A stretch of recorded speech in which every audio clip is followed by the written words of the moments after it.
أشهد أن محمد رسول الله۔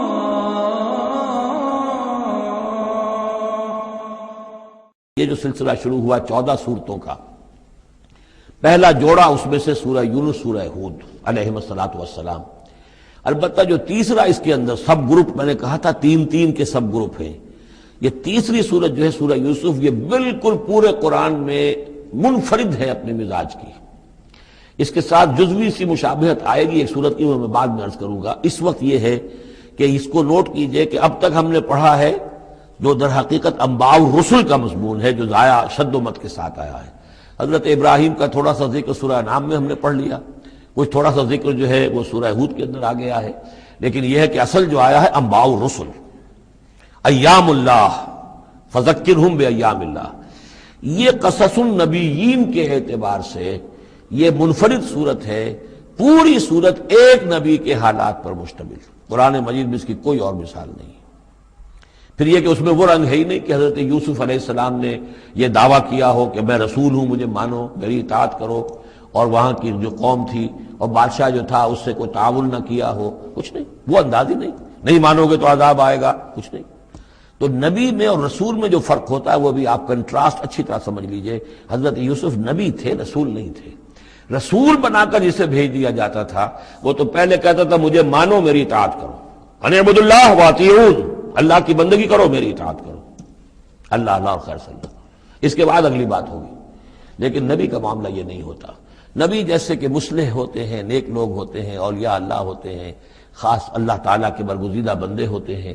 اب ظاہر بات ہے کہ ایسے بھی ہوتے ہیں جیسے ہماری اس امت کے اندر حضور کے بعد کتنے ہیں اولیاء اللہ پیدا ہوئے ہیں، اونچی شخصیت ہے، کیونکہ وحی کا دروازہ بند ہو چکا ہے، نبی ان میں سے کوئی نہیں ہے۔ لیکن انبیاء بنی اسرائیل جو ہے وہ گویا کہ اولیاء اللہ ہی تھے زیادہ تر، لیکن ان پر وحی بھی آتی تھی، وہ تسلسل جو ہے وحی کا چل رہا تھا۔ لیکن رسول وہی تھے کہ جنہیں تعین کے ساتھ کسی قوم کی طرف بھیج دیا جائے۔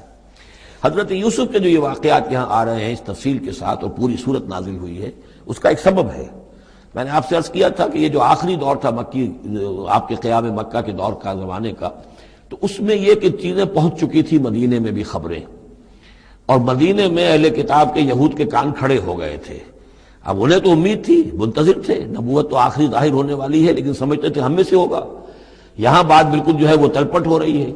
لہذا وہ اب کچھ نہ کچھ شوشے چھوڑتے رہتے تھے اور انہیں کہتے تھے اپنے پیغامات کے ذریعے سے کہ اچھا تمہارے ہاں سنا کسی نے نبوت کا دعویٰ کیا ہے، اچھا تو اس سے یہ سوال پوچھو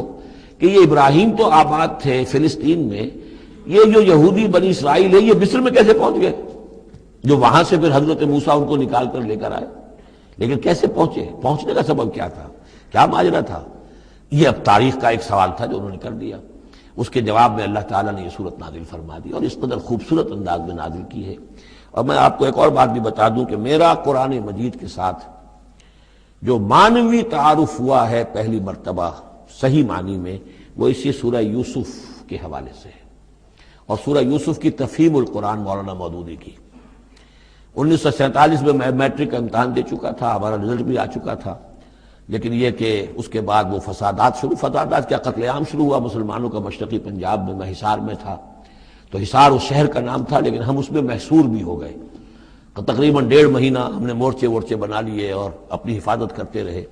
اس دوران میں ظاہر بات ہے کرنے کا کوئی اور کام تھا نہیں، وہ تو جو بھی مورچوں پر جن کی ڈیوٹی ہے وہ مورچوں پر کھڑے ہیں، باقی کوئی کام نہیں۔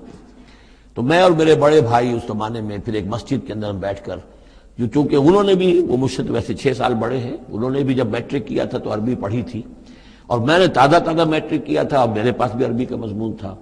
تو پھر یہ ہم پڑھتے تھے۔ اور ترجمان القرآن جو مولانا مودودی کا رسالہ تھا، اس میں ان دنوں تفہیم القرآن میں یہ سورہ یوسف کی تفسیر شائع ہو رہی تھی، تو ان دنوں ہم مسجد میں بیٹھ کر یہ سورہ یوسف تفہیم القرآن سے، پھر چونکہ مجھے کچھ عربی آتی تھی اور تازہ تھی، اچھی تھی، تو اس میں یہ کہ ہماری گفتگو بھی ہوتی تھی، مذاکرہ کرتے تھے۔ تو اس طریقے سے جو پہلا بیرا، اس سے پہلے بھی بہرحال یہ کہ قرآن ہے، اللہ کا کلام ہے، اللہ کی کتاب ہے، ہمارا اس پر ایمان ہے، کچھ اس کو سمجھنا، کچھ پڑھنا، یہ تو تھا، لیکن جو ایک معنوی ایک ربط قائم ہوا، ذہنی رشتہ، ایک قلبی رشتہ، وہ در حقیقت سورہ یوسف اور سورہ یوسف کی بھی وہ تشریح و تعبیر کے جو مولانا مودودی نے تفہیم القرآن میں کی ہے۔ بسم اللہ الرحمن الرحیم الف لام را تلک آیات الکتاب المبین، یہ ایک روشن آیات کی کتاب کی آیات ہیں. انا انزلناہ قرآنا عربیا، ہم نے اس کو نازل کیا ہے عربی قرآن بنا کر. کس کو نازل کیا ہے؟ وہ جو ام الکتاب میں ہمارے پاس ہے، وہ جو لوح محفوظ میں ہے، اس کو ہم نے اتارا ہے اب محمد پر، تو قرآن عربی بنا کر اتارا ہے. لعلکم تعقلون، تاکہ اے عربو، اے عرب کے رہنے والوں، اے امیین کہ جن کی طرف اولین بعثت ہمارے رسول کی ہوئی ہے، تم اچھی طرح سمجھ سکو. نحن نقص علیک احسن القصص، اے نبی ہم آپ پر بیان کرنے لگے ہیں بہترین بیان. یہ قصص نہیں ہے، قصص ہوتا قاف کے زیر کے ساتھ تو قصے کی جمع ہوتا کہ بہترین قصہ ہم آپ کو سنا رہے ہیں. نہیں، احسن القصص، قصص جو ہے یہ یہاں پر یہ مصدر ہے، بہترین بیان. ہم آپ کے سامنے بہترین بیان پیش کر رہے ہیں بما اوحینا الیک ھذا القرآن، اس قرآن کے ساتھ جو ہم نے آپ کی طرف وحی کیا ہے. وَإِن كُنتَ مِن قَبْلِهِ لَمِنَ الْغَافِلِينَ، اور یقیناً آپ اس سے پہلے، اس قرآن میں اس قصے کے آنے سے پہلے، قرآن میں اس بیان کی آمد سے پہلے، وحی سے پہلے آپ یقیناً بالکل ناواقف تھے، غافل تھے. آپ کو کچھ معلوم نہیں تھا کہ یہ حضرت یوسف کیسے وہاں پہنچے اور بنی اسرائیل کیسے پہنچ گئے. اس قال یوسف لابیہ، حضرت یعقوب علیہ السلام کے ایک تو بڑی بیوی تھی، ان سے 10 بیٹے تھے، بڑے تھے، جوان تھے. پھر ایک چھوٹی بیوی تھی، ان سے یہ 2 بیٹے تھے، یوسف بڑے ان میں سے اور بنیامین چھوٹے. 12 بیٹے تھے ان کے. یہ اس قال یوسف لابیہ، یاد کرو جب کہ کہا تھا یوسف نے اپنے والد سے، حضرت یعقوب سے، یا ابت، ابا جان، انی رأیت 11 کوكبا، میں نے دیکھا ہے 11 ستارے، والشمس والقمر، اور سورج اور چاند، رأیتهم لی ساجدین، کہ وہ مجھے سجدہ کر رہے ہیں، میرے سامنے جو ہے سجدے میں ہیں. قال یا بنی لا تقصص رؤیاک علی اخوتک، حضرت یعقوب علیہ السلام نے اس بات کو سمجھ لیا کہ یہ 11 بھائی اور یہ میں ماں باپ، ہمارا کوئی خاص معاملہ ہونے والا اس بیٹے کے ساتھ، اور اللہ تعالیٰ اس بیٹے کی کوئی خاص فضیلت ظاہر کرنے والا ہے. لہذا فرمایا کہ یہ اپنا بیان لا تقصص رؤیاک علی اخوتک، اپنے بھائیوں کے سامنے بیان نہ کر دینا. فیکیدوا لک کیدا، تو وہ تمہارے خلاف کو سازش کریں گے، اس لیے کہ ان میں پھر حسد کی آگ بھڑک اٹھے گی اور وہ سوچیں گے کہ اللہ تعالیٰ نے یہ فضیلت اگر کوئی رکھی تو ہماری بجائے وہ اس یوسف کے لیے رکھی ہے، تو اس سے کہ تمہیں کوئی غضب پہنچ جائے گا. ان شیطان للانسان عدو مبین، یقیناً شیطان تو انسان کا کھلا دشمن ہے ہی. وَكَذَلِكَ يَجْتَبِيكَ رَبُّكَ وَيُعَلِّمُكَ مِن تَأْوِيلِ الْأَحَادِيثِ، اور اسی طریقے سے تمہارا رب جو ہے تمہیں پسند کر لے گا، چن لے گا. یعنی نبوت کے لیے اب معلوم ہوتا ہے کہ میرے بیٹوں میں سے اللہ نے تمہیں چن لیا ہے، یہ معلوم ہوتا ہے. كَذَلِكَ يَجْتَبِيكَ رَبُّكَ، اسی طرح اللہ چن لے گا، برگزیدہ کرے گا تجھے. وَيُعَلِّمُكَ مِن تَأْوِيلِ الْأَحَادِيثِ، اور تمہیں سکھائے گا تعویل الاحادیث. اس کے 2 معنی ہیں، ایک تو یہ کہ خواب کی تعبیر کرنا، اور یہ کسی بھی بات کی تہ تک پہنچ جانا، کنہ تک پہنچ جانا. تو عام اگر لیں گے تو کسی بھی بات، معاملہ فہمی جسے ہم کہتے ہیں، جز رسی، کسی چیز کے جو ہے اجزاء تک انسان پہنچ جائے، نگاہ دور تک چلی جائے، وہ بھی. اور یہ کہ اس کو تعویل الاحادیث جو ہے یہ خاص طور پر خوابوں کے لیے بھی ہے. وَيُتِمُّ نِعْمَتَهُ عَلَيْكَ، اور اتمام فرمائے گا اپنی نعمت کا تجھ پر. وعلی آل یعقوب، اور تمام آل یعقوب پر. کما اتمھا علی ابویک، جیسے کہ اس نعمت کا اس نے اتمام فرمایا تیرے آباء و اجداد پر، من قبل پہلے، ابراہیم و اسحاق، ابراہیم اور اسحاق پر. یعنی اسحاق تمہارے دادا اور ابراہیم تمہارے پردادا. اپنا نام انہوں نے نہیں لیا، ظاہر بات ہے کہ وہ خود اپنا ذکر کیسے کرتے. ان ربک علیم حکیم، یقیناً تیرا رب جو ہے وہ علیم ہے اور حکیم ہے. لقد کان فی یوسف و اخوتہ آیات للسائلین، یقیناً حضرت یوسف اور ان کے بھائیوں کا جو واقعہ ہوا، جو ماجرا ہوا، اس میں تو نشانیاں ہیں ان پوچھنے والوں کے لیے. یعنی جنہوں نے یہ سوال پوچھوایا ہے اور جو پوچھ رہے ہیں ان سب کے لیے نشانیاں ہیں. اگر اسی قصے کو حقیقت بینی کے ساتھ جو ہے، حقیقت کی نگاہ کے ساتھ اسے دیکھیں اور طلب ہدایت کے لیے اس قصے پر غور کریں جو قرآن اب پیش کر رہا ہے، تو یہ کہ ان کے لیے تو بہت سی چیزیں جو ہے نکھر کر سامنے آ جائیں گی، حقائق واضح ہو جائیں گے. اذ قالوا لیوسف واخوہ احب الی ابینا منا ونحن عصبہ، جبکہ انہوں نے کہا کہ یہ یوسف اور اس کا بھائی بنیامین احب الی ابینا منا، یہ ہمارے والد کو زیادہ محبوب ہیں ہم سے زیادہ محبت ان دونوں سے. ونحن عصبہ، جبکہ ہم ایک بڑی جماعت ہیں، طاقتور، بڑے تھے، جوان تھے، 10 تھے، اور ظاہر بات ہے قبائلی زندگی میں تو آپ کو معلوم ہے کہ بازو جو ہوتے ہیں، بیٹے جوان جو ہوں وہی تو اصل میں طاقت کی بنیاد ہوتے ہیں، جس کے جتنے بازو ہیں اتنا ہی وہ صاحب عزت ہے۔ تو ہم ہیں 10 جوان اور یہ 2 چھوٹے، محبت ان سے زیادہ ہو رہی ہے۔ انا ابانا لفی ضلال مبین، یقیناً ہمارے ابا جان کچھ بہک سے گئے، معلوم ہوتا ہے کچھ سٹھیا گئے۔ اقتلوا یوسف، قتل کر دو اس یوسف کو، اب اترہوہ ارضاً، یا اسے کہیں دور کسی ملک کے اندر پھینک دو، اسے جلا وطن کر دو، یخلو لکم وجہ ابیکم، تاکہ تمہارے والد کی جو توجہات ہیں، عنایات ہیں، تمہاری طرف ہو جائیں۔ اس کی طرف سے ہٹ کر جو ساری عنایات کا مرکز اور منبع بنا ہوا ہے یوسف، تو یہ جب یہاں نہیں رہے گا، یہ کانٹا نکل جائے گا، تو پھر یہ ہے کہ وہ عنایات جو ہیں حضرت یعقوب کی وہ ہمارے حصے میں آئیں گی۔ وَتَكُونُوا مِن بَعْدِهِ قَوْمًا صَالِحِينَ، یہ کڑوا گھونٹ تو کر گزرو پھر بعد میں نیک بن جانا، یعنی دل میں ملامت بھی ہے، ضمیر کہہ رہا کیا کرنے لگے ہو، کیا سوچ رہے ہو، ایک اپنے بھائی کو قتل کرنا چاہتے ہو۔ لیکن یہ کہ پھر یہ کہ انسان جو ہے اپنے آپ کو جب کوئی نفس سے، جیسے کہ ہم سورہ مائدہ میں پڑھا ہے فَطَوَّعَتْ لَهُ نَفْسُهُ قَتْلَ أَخِيهِ، قابیل کے نفس نے اسے آمادہ کر ہی لیا اپنے بھائی کے قتل کرنے پر۔ تو اب ان لوگوں کا بھی جو ہے ضمیر ملامت جب کر رہا تھا تو ان کا ٹھیک ہے بھائی یہ تو کر گزرے ہیں اب، لیکن اس کے بعد نیک ہو جائیں گے، توبہ کر لیں گے، پھر کفارہ بھی ادا کر دیں گے، پھر جس طرح بھی ہوگا تلافی بھی کر دیں گے اپنے اس جرم کی۔ قال قائل منهم لا تقتلوا یوسف، کہا ان میں سے ایک کہنے والے نے نہیں قتل نہ کرو یوسف کو، یہ یہودا تھے جو سب سے بڑے بیٹے تھے، اور یہی سے لفظ یہودی بنا ہے، سب سے بڑے بیٹے حضرت یعقوب کے یہودا، اور یہ شریف النفس تھے ان میں۔ انہوں نے کہا نہیں قتل مت کرو، وَأَلْقُوهُ فِي غَيَابَةِ الْجُبِّ، ہاں کسی جو باولیاں پچھلے زمانے میں ہوتی تھی، کنواں نہیں اصل میں کہنا چاہیے، باولیاں آپ کو پتہ نہیں، بہت سے لوگ جانتے نہیں ہوں گے، وہ ایک بہت گہرا سا جو ہے وہ کھودتے تھے تاکہ پانی تک پہنچ جائے، اور پھر جہاں پانی کی سطح ہوتی تھی اس کے آس پاس طاقچے بنے ہوتے تھے، تو ان طاقچوں میں سے غیابت الجب، ان میں سے کسی میں اس کو ڈال ڈاؤ، تاکہ پھر کوئی رسی نیچے پھینکے گا اور کوئی قافلہ آئے گا، اس کا کوئی پانی لینے والا آئے گا، یہ اس رسی کو پکڑ کر اوپر چلا جائے گا، وہ قافلہ اپنے ساتھ لے جائے گا جہاں جا رہا ہوگا، تو ہماری جان چھوٹے گی، تو ہم قتل کے مجرم نہیں ہوں گے۔ وَأَلْقُوهُ فِي غِيَابَةِ الْجُبِّ يَلْتَقِطْهُ بَعْضُ السَّيَّارَةِ، لے جائے گا اس کو، کوئی اٹھا لے جائے گا، کوئی قافلہ۔ ان کنتم فاعلین، اگر تم کرنے ہی والے ہو، یعنی اگر تم تل گئے ہو۔ اب ظاہر بات ہے کہ باقی 9 بھائی اگر تلے ہوئے تھے تو بڑے بھائی کی کچھ بس نہیں گئی، اس نے کہا اچھا کم سے کم یہ کرو، قتل تو نہ کرو، اس کو کسی کنویں کی کسی باولی کے طاقچے کے اندر رکھاؤ۔ قالوا یا ابانا ما لک لا تمنا علی یوسف وانا لہ لناصحون، اب انہوں نے کہا کہ ابا جان کیا وجہ ہے کہ آپ ہم پر بھروسہ نہیں کرتے یوسف کے معاملے میں، کبھی ہم پر اعتماد نہیں کرتے، ہمارے پاس اکیلا نہیں چھوڑتے، اسے کیا مسئلہ ہے؟ وَإِنَّا لَهُ لَنَاصِحُونَ، ہم تو اس کے بڑے خیر خواہ ہیں۔ أَرْسِلْهُ مَعَنَا غَدًا، کل ذرا ہمارے ساتھ بھیجیے، ہم جا رہے ہیں شکار کے لیے جا رہے ہیں، تو غدن بھیج دیجیے، یرتع یلعب، وہ بھی چرے چگے گا، کھائے پیے گا، درختوں کے اوپر چڑھے گا، کھیلے گا، کودے گا، اور کوئی پھل ول کھائے گا، یرتع جیسے چڑھنا چگنا، ویلعب اور کھیلے گا، وَإِنَّا لَهُ لَحَافِظُونَ، ہم اس کی حفاظت کرنے والے ہیں۔ قَالَ إِنِّي لَيَحْزُنُنِي، حضرت یعقوب نے فرمایا مجھے اس کا بڑا اندیشہ ہے، تشویش ہے، ان تذهبوا به، کہ تم اسے لے جاؤ،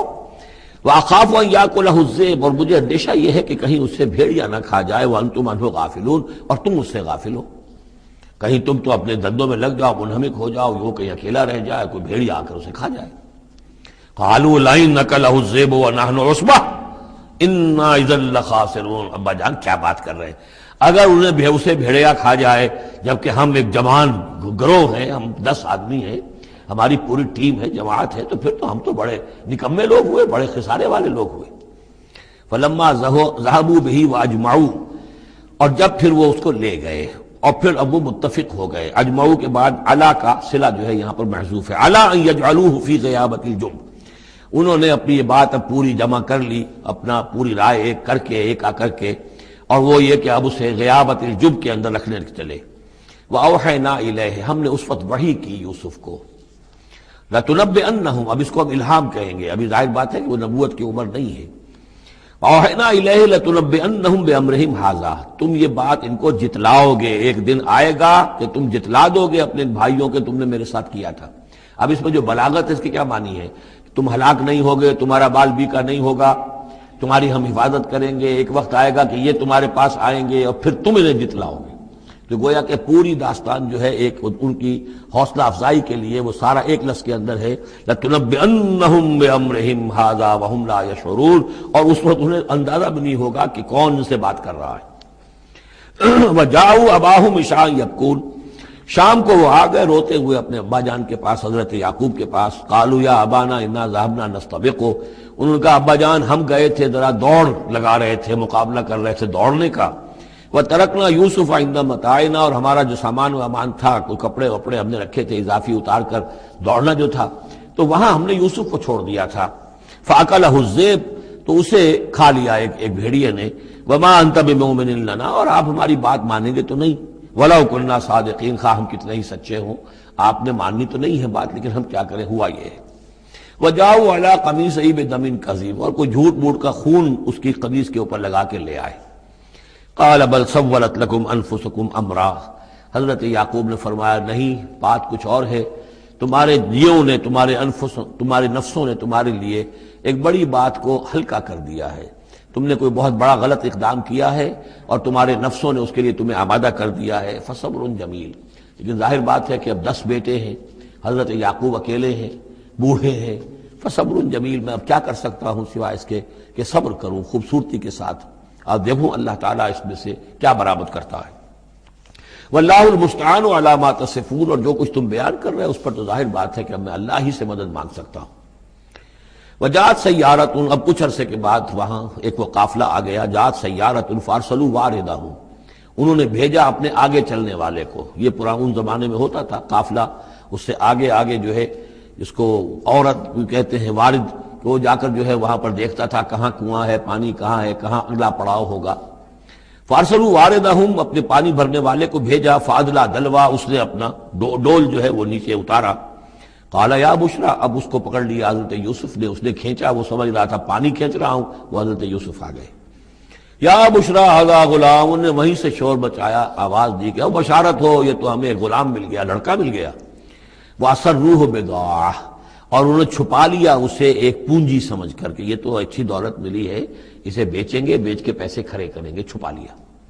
واللہ علیم بما یعملون، اور اللہ تعالیٰ خوب جانتا تھا جو وہ کر رہے ہیں۔ وَشَرَوْهُ بِثَمَنٍ بَخْسٍ دَرَاهِمَ مَعْدُودَةٍ، اور مصر پہنچ کر انہوں نے بیچ دیا اس کو بڑی تھوڑی سی قیمت پر۔ دراہم معدودہ، گنتی کی چونیاں، درہم جو ہے ان کے ہاں دینار کا چوتھا حصہ ہوتا تھا، تو دراہم معدودہ جو ہے چند چونیوں کے عوض وہ فروخت کر دیا۔ وَكَانُوا فِيهِ مِنَ الزَّاهِدِينَ، اور اس کے معاملے میں تو وہ بہت ہی قانع تھے، یعنی چونکہ اگر تو کسی کی انویسٹمنٹ ہوئی ہو، 1000-2000 کا خریدا ہو، تب تو آدمی اس کی قیمت اپنے انویسٹمنٹ بھی نکالے اس میں سے اور پھر منافع بھی لینا چاہے، یہ تو مفت کا مال تھا۔ دوسرے یہ اندیشہ ہر وقت دھڑکا لگا ہوا تھا کہ کہیں جو ہے اس کے وارث نہ آ جائیں، تو جلد از جلد بیچ کر جو بھی ملے پیسے کھڑے کرو۔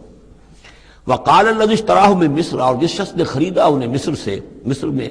یہ تو عزیز مصر تھا، یعنی کوئی بہت بڑا افسر، بادشاہ نہیں، لیکن یہ کہ وہاں کی جو بھی ہائرارکی تھی اس کے اندر کوئی بہت اہم مقام پر۔ وقال الذي اشتراه من مصر، اور جس شخص نے خریدا انہیں مصر میں، لامرأته، اپنی بیوی سے کہا اکرمی مثواہ، اس کو ذرا اچھے طریقے پر رکھو، عسیٰ ان ینفعنا، ہو سکتا ہے یہ ہمارے لیے نفع بخش ہو، یہ بھی ہو سکتا ہے کہ ہم اسے پھر بیچ دیں تو ہمیں دولت زیادہ مل جائے، اور نتخذہ ولدا، معلوم ہوتا ہے شاید اولاد نہیں تھی، ہم اسے اپنا بیٹا ہی بنا لیں گے۔ وَكَذَلِكَ مَكَّنَّا لِيُوسُفَ فِي الْأَرْضِ، اس طرح ہم نے زمین میں یوسف کے لیے تمکن، ٹھہراؤ کی جگہ پیدا کر دی۔ اب یہ کہ پہنچ گئے ہیں جو اس وقت کی جو متمدن ترین مملکت ہے، مصر کی مملکت ہے، اس کا ایک نظام ہے، اس میں بادشاہت ہے، اس کا پورا جو ہے اس کا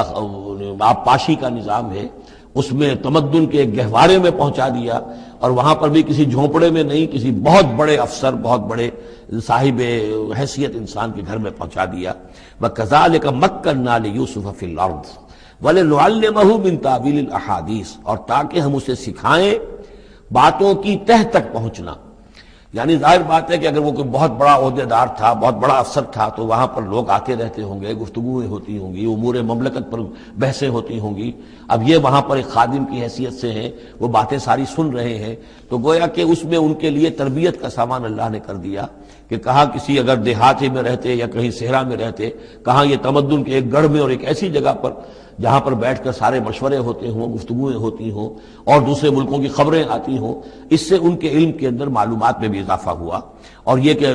حالات و واقعات کا تجزیہ کرنا، اس سے استنتاج کرنا، نتیجہ نکالنا، اللہ نے یہ چیز انہیں سکھا دی۔ واللہ غالب علی امرہ، اللہ تعالیٰ تو اپنے معاملے پر، اپنے حکم پر، اپنے فیصلے پر غالب ہے، ولکن اکثر الناس لا یعلمون، لیکن اکثر لوگ جانتے نہیں۔ ولما بلغ اشدہ آتیناہ حکما وعلما، جب وہ اپنی پوری پختگی کو پہنچ گئے تو ہم نے انہیں حکم اور علم دونوں دیے، اس سے مراد نبوت ہے، حکمت بھی دی، علم بھی دیا۔ وَكَذَلِكَ نَجْزِي الْمُحْسِنِينَ، اسی طریقے سے ہم محسنین کو بدلہ دیتے ہیں، اچھا بدلہ دیتے ہیں۔ وَرَاوَدَتْهُ الَّتِي هُوَ فِي بَيْتِهَا، اور پھسلانے کی کوشش کی اس عورت نے جس کے گھر میں وہ تھے، وہی عزیز مصر کی بیوی، وہ ان پر فریفتہ ہو گئی۔ فی بیتہا عن نفسہ، ان کے جی سے پھسلانے کی کوشش کی، انہیں گناہ پر آمادہ کرنا چاہا، یہاں تک کہ وغلقت الابواب، ایک موقع پر اس نے دروازے بند کر دیے، وقالت حیت لک، اور بولی کہ جلدی کرو۔ قال معاذ اللہ، حضرت یوسف نے فرمایا اللہ کی پناہ طلب کرتا ہوں، انہ ربی احسن مثوایا، یہاں ربی دونوں طرف جا سکتا ہے، ایک تو اللہ کی طرف بھی، دوسرے یہ کہ میرا آقا، یہ لفظ جو ہے آقا کے لیے، بادشاہ کے لیے بھی اس صورت میں بار بار آیا ہے کہ میں خیانت کروں اپنے آقا کی، اس نے میرے ساتھ بہترین سلوک کیا ہے، اچھی طرح رکھا ہے، میں یہ بھی نہیں کر سکتا، اور یہ بھی ہو سکتا ہے اللہ نے سارا بندوبست کیا ہے، اللہ ہی نے تو سارا مکننا لیوسف، تو دونوں طرف یہ لفظ جا سکتا ہے۔ معاذ اللہ انہ ربی احسن مثوایا انہ لا یفلح الظالمون، گناہ گار اور ظالم لوگ جو ہیں فلاح نہیں پایا کرتے۔ وَلَقَدْ ہمت بِهِ وَهَمَّ بِهَا، اور وہ تو ان کی طرف لپکی، یا یوں سمجھیے کہ اس نے تو ارادہ کیا اس کا، وَهَمَّ بِهَا لَوْلَا أَن رَأَىٰ بُرْهَانَ رَبِّهِ، اور وہ بھی کرتا اگر نہ دیکھ لیتا اپنے رب کی ایک دلیل، یعنی یہ کہ یوسف جوان بھی تھے، یوسف جو ہے پھر بہرحال انسان تھے، طبع بشری کی بنیاد پر ان کے اندر بھی وہ ایک داعیہ پیدا ہو سکتا تھا، لیکن اللہ تعالیٰ کا خاص انتظام یہ ہوا کہ کوئی خاص اس وقت اللہ نے انہیں اپنی ایسی نشانی دکھائی، برہان دکھائی۔ روایات میں یہ آتا ہے کہ دیوار پر حضرت یعقوب علیہ السلام کی شکل ظاہر ہوئی اور وہ انگلی سے اشارہ کر رہے تھے کہ باز رہنا، تو یہ تورات کے اندر ہے۔ تو بہرحال قرآن مجید بھی کوئی اس کی یعنی نفی نہیں ہے اس میں، بلکہ ہو سکتا ہے الرا برہان ربہ، تو یہ اللہ کی طرف سے یہ بات دکھا دی گئی ہو، یہ کوئی انہونی بات نہیں۔ اور یہ ایک بات کو وَلَقَدْ ہَمَّتْ بِهِ وَهَمَّ بِهَا، تو یہاں پہ لولا الرا برہان، وہ بھی بڑھتے ہیں، یعنی یہ کہ یہ چیزیں جو ہیں بہرحال جہاں تک فطرت انسانی کا تقاضا ہے اس میں ثابت قدم رہنا آسان کام نہیں ہے۔ كَذَلِكَ لِنَصْرِفَ عَنْهُ السُّوءَ، اور یہ اس لیے کہ ہم پھیر دیں اس سے بدی کا رخ، والفحشاء، اور بے حیائی کا، ہم نے خاص اہتمام کیا حضرت یوسف علیہ السلام کی عفت و عصمت کی حفاظت کی۔ انہ من عبادنا المخلصین، یقیناً وہ ہمارے بڑے مخلص بندوں میں سے تھے۔ یہ مخلص اور مخلص کا فرق نوٹ کر لیجئے، مخلص اس میں فاعل ہے، خلوص کرنے والا، اور مخلص وہ جس کو خالص کر لیا گیا ہو۔ اللہ کے مخلص بندے وہ ہیں جن کو اللہ نے اپنے لیے خالص کر لیا، تو یہ اللہ کے خاص بندے، چہیتے بندے مخلص ہیں جنہیں اللہ نے اپنے لیے خالص کر لیا ہے۔ واستبق الباب، وہ دونوں دوڑے دروازے کی طرف، یعنی حضرت یوسف علیہ السلام نے اس کی نیت بری دیکھی اور دیکھا کہ وہ تلی ہوئی ہے، اس کے اوپر شیطان کا بھوت سوار ہے، تو وہ دروازے کی طرف لپکے کہ میں بھاگ جاؤں، پیچھے وہ دوڑی۔ قالت وقدت قمیصہ من دبر، اور دوڑ میں اس میں یہ ہوا کہ اس نے جو پیچھے سے پکڑنے کی کوشش کی حضرت یوسف کو، تو ان کا کرتا جو ہے اس کے ہاتھ میں آ گیا اور وہ پھٹ گیا۔ حضرت یوسف دوڑ رہے ہیں، پیچھے سے وہ کرتے کا دامن جو ہے پھٹ گیا۔ وَأَلْفَيَا سَيِّدَهَا لَدَى الْبَابِ، اور اچانک ہو سکتا ہے غیر متوقع طور پر، وقت ایسا نہ ہو عام طور پر آنے کا، اس کا جو شوہر تھا، اس کو دونوں نے دیکھا کہ وہ دونوں دروازے کے اوپر وہ موجود ہے۔ پایا ان دونوں نے اس کے شوہر کو، اس کے سردار کو، اس کے آقا کو، اس کے شوہر کو لدى الباب، دروازے کے پاس۔ قالت ما جزاء من اراد باهلك سوءا، اب دیکھیے یہ ہے وہ کہ جو عورت کے جو تلتر جس کو کہتے ہیں مشہور، فوراً جو اس نے پیترا بدلا ہے، اس نے کہا اپنے شوہر سے مخاطب ہو کر، بڑا سوچو کیا سزا ہونی چاہیے اس شخص کی جو تمہاری بیوی کے ساتھ بدکاری کا ارادہ کرے، یعنی یہ کہ یہ جو یوسف ہے یہ مجھ پر گویا کہ مجرمانہ حملہ کرنا چاہتا تھا اور میں نے اپنے آپ کو بچایا ہے۔ قالت ما جزاء من اراد باهلك سوءا الا ان يسجن، اس کے سوا کیا سزا ہو سکتی ہے کہ اسے جیل میں ڈال دیا جائے اور عذاب العلیم، یا اسے کوئی اور دردناک عذاب دیا جائے۔ اب ظاہر ہے اپنے دفاع کے لیے حضرت یوسف کو کچھ نہ کوئی بیان تو دینا تھا۔ قال هي راودتني عن نفسي، انہوں نے صاف بیان کر دیا کہ خود اس نے مجھے گناہ پر آمادہ کرنا چاہا تھا اور پھسلانا چاہا تھا مجھے میرے جی سے۔ وشهد شاهد من اهلها، اب یہ کہ وہاں کوئی اور تھا، کوئی شخص کہ جو تھا اس عورت،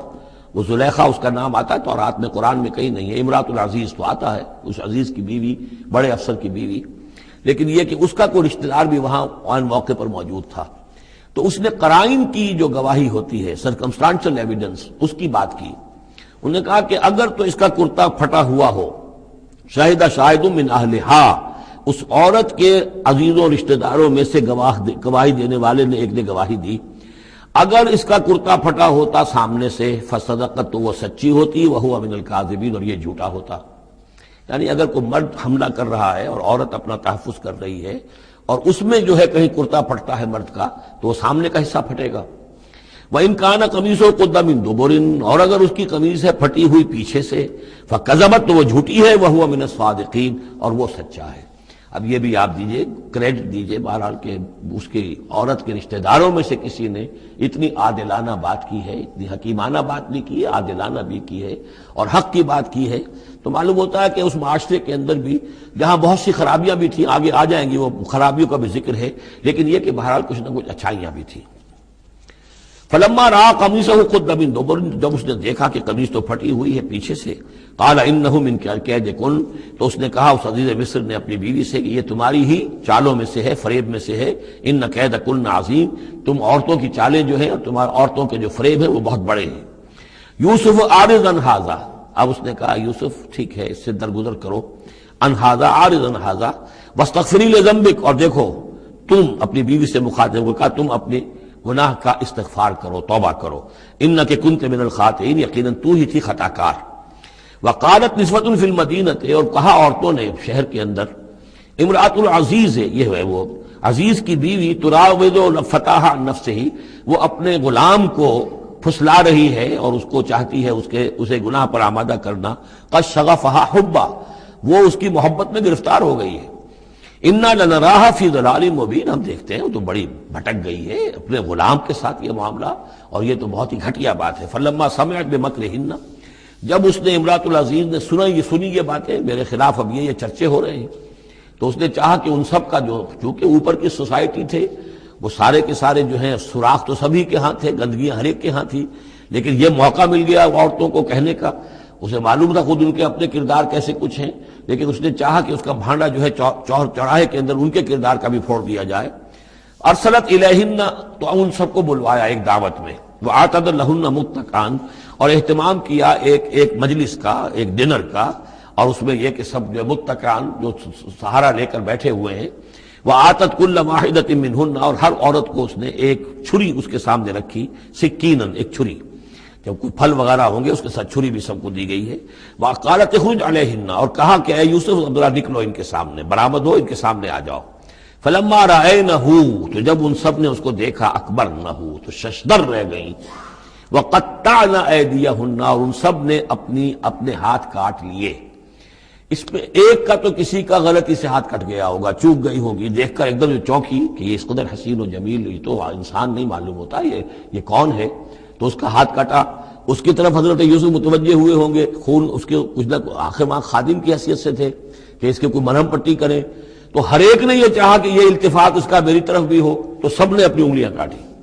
قطعنا، اب یہاں پر یہ غلطی سے بات نہیں ہو سکتی، اس لیے کہ یہ قطع یقطع تقطیعا باب تفعیل ہے، اس تفعیل کے اندر تو اہتمام اور پوری طریقے سے کوئی ارادہ کر کے کسی کام کو کیا جاتا ہے۔ اپنے ہاتھ کاٹ لیے۔ وقلنا حاشا للہ ما ھذا بشرا، ان کہا کہ حاشا للہ، یہ شخص یہ تو آدمی نہیں ہے، ان ھذا الا ملک کریم، یہ تو معلوم ہوتا ہے کہ کوئی بہت ہی بزرگ فرشتہ ہے۔ قالت فذلکن الذی لمتننی فیہ، تو اس نے کہا یہ ہے وہ جس کے بارے میں تم مجھے ملامت کر رہی تھی اور مجھ پر جو ہے تم تان کر رہی تھی. وَلَقَدْ رَاوَدتُّهُ عَن نَفْسِهِ، اور میں نے اسے یقیناً پھسلانا چاہا، گناہ پر آمادہ کرنا چاہا. فَاسْتَعْصَمَ، لیکن وہ جمع رہا، وہ قائم رہا، وہ مستقیم رہا، اس نے اپنے عفت اور عزت کی حفاظت کی. وَلَئِن لَّمْ يَفْعَلْ مَا آمُرُهُ، اور اگر اس نے نہ کیا وہ جو میں اسے حکم دے رہی ہوں، لَيُسْجَنَنَّ، تو وہ لازماً قید میں پڑے گا. وَلَيَكُونَ مِنَ الصَّاغِرِينَ، اور یہ کہ بہت ہی چھوٹا ذلیل و خوار ہو کر رہے گا. اس سے آپ اندازہ کر لیجئے کہ اس اونچی سوسائٹی کا اخلاقی طور پر اس وقت کیا حال ہو چکا تھا. کس دھڑلے سے یہ کہہ رہی ہے، اور ان کی تمام بیگمات کا بھی جو مسئلہ تھا وہ بھی سامنے آ چکا، اور اس میں ظاہر بات ہے کہ اسی دھڑلے کے ساتھ اس کا اعلان کرنا اپنے گناہ کا، کوئی اس میں حجاب محسوس نہیں کر رہی. قال رب السجن احب الی مما یدعوننی الیہ، حضرت یوسف نے دعا کی، پروردگار مجھے قید زیادہ پسند ہے اس چیز سے جس کی طرف یہ مجھے بلا رہی ہیں. وَإِلَّا تَصْرِفْ عَنِّي كَيْدَهُنَّ، اور اگر اے پروردگار تو نے مجھ سے دور نہ کر دیا ان کی چالوں کو، ان کی فریبوں کو، أَصْبُ إِلَيْهِنَّ، ہو سکتا ہے میں بھی ان کی طرف مائل ہو جاؤں. وَأَكُن مِّنَ الْجَاهِلِينَ، اور میں جاہلوں میں سے ہو جاؤں. فَاسْتَجَابَ لَهُ رَبُّهُ، تو اللہ تعالیٰ نے، اس کے رب نے اس کی دعا کو قبول کیا. فَصَرَفَ عَنْهُ كَيْدَهُنَّ، اور ان سب کی عورتوں کی جو چالیں تھیں ان سے ان کو بچا لیا. انه هو السمیع العلیم، یقیناً وہی ہے سننے والا اور جاننے والا. ثم بدا لهم من بعد ما رأوا الآیات، پھر یہ بات ان پر واضح ہو گئی، منکشف ہو گئی جب یہ ساری نشانیاں دیکھ لی. لَيَسْجُنُنَّهُ حَتَّىٰ حِينٍ، کہ عافیت اسی میں ہے کہ کچھ عرصے کے لیے اسے جیل میں ڈال دیا جائے. پبلک سیفٹی کا معاملہ یہی ہے، مصلحت عامہ کا تقاضا یہی ہے. ہم اپنی عورتوں کو تو سنبھال کے نہیں رکھ سکتے، لیکن پبلک سیفٹی کے لیے اس کو جیل میں ڈال دینا چاہیے. وَدَخَلَ مَعَهُ السِّجْنَ فَتَيَانِ قَالَ أَحَدُهُمَا إِنِّي أَرَانِي أَعْصِرُ خَمْرًا وَقَالَ الْآخَرُ إِنِّي أَرَانِي أَحْمِلُ فَوْقَ رَأْسِي خُبْزًا تَأْكُلُ مِنْهُ الطَّيْرُ مِنْهُ نَبِّئْنَا بِتَأْوِيلِهِ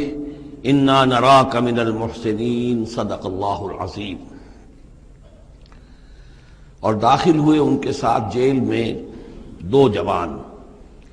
جب انہیں جیل میں بھیجا گیا حضرت یوسف علیہ السلام کو، تو اتفاقاً اسی موقع پر دو اور قیدی بھی لا کر داخل کیے گئے. قال احدہما، ان میں سے ایک نے یہ کہا، انی ارانی اعصر خمرا، میں یہ دیکھ رہا ہوں، خواب میں نے دیکھا ہے کہ میں شراب کشید کر رہا ہوں. وقال الآخر، اور دوسرے نے کہا، انی ارانی احمل فوق راسی خبزا، میں دیکھتا ہوں اپنے آپ کو کہ میں اپنے سر پر وہ روٹیاں اٹھائے ہوئے ہوں.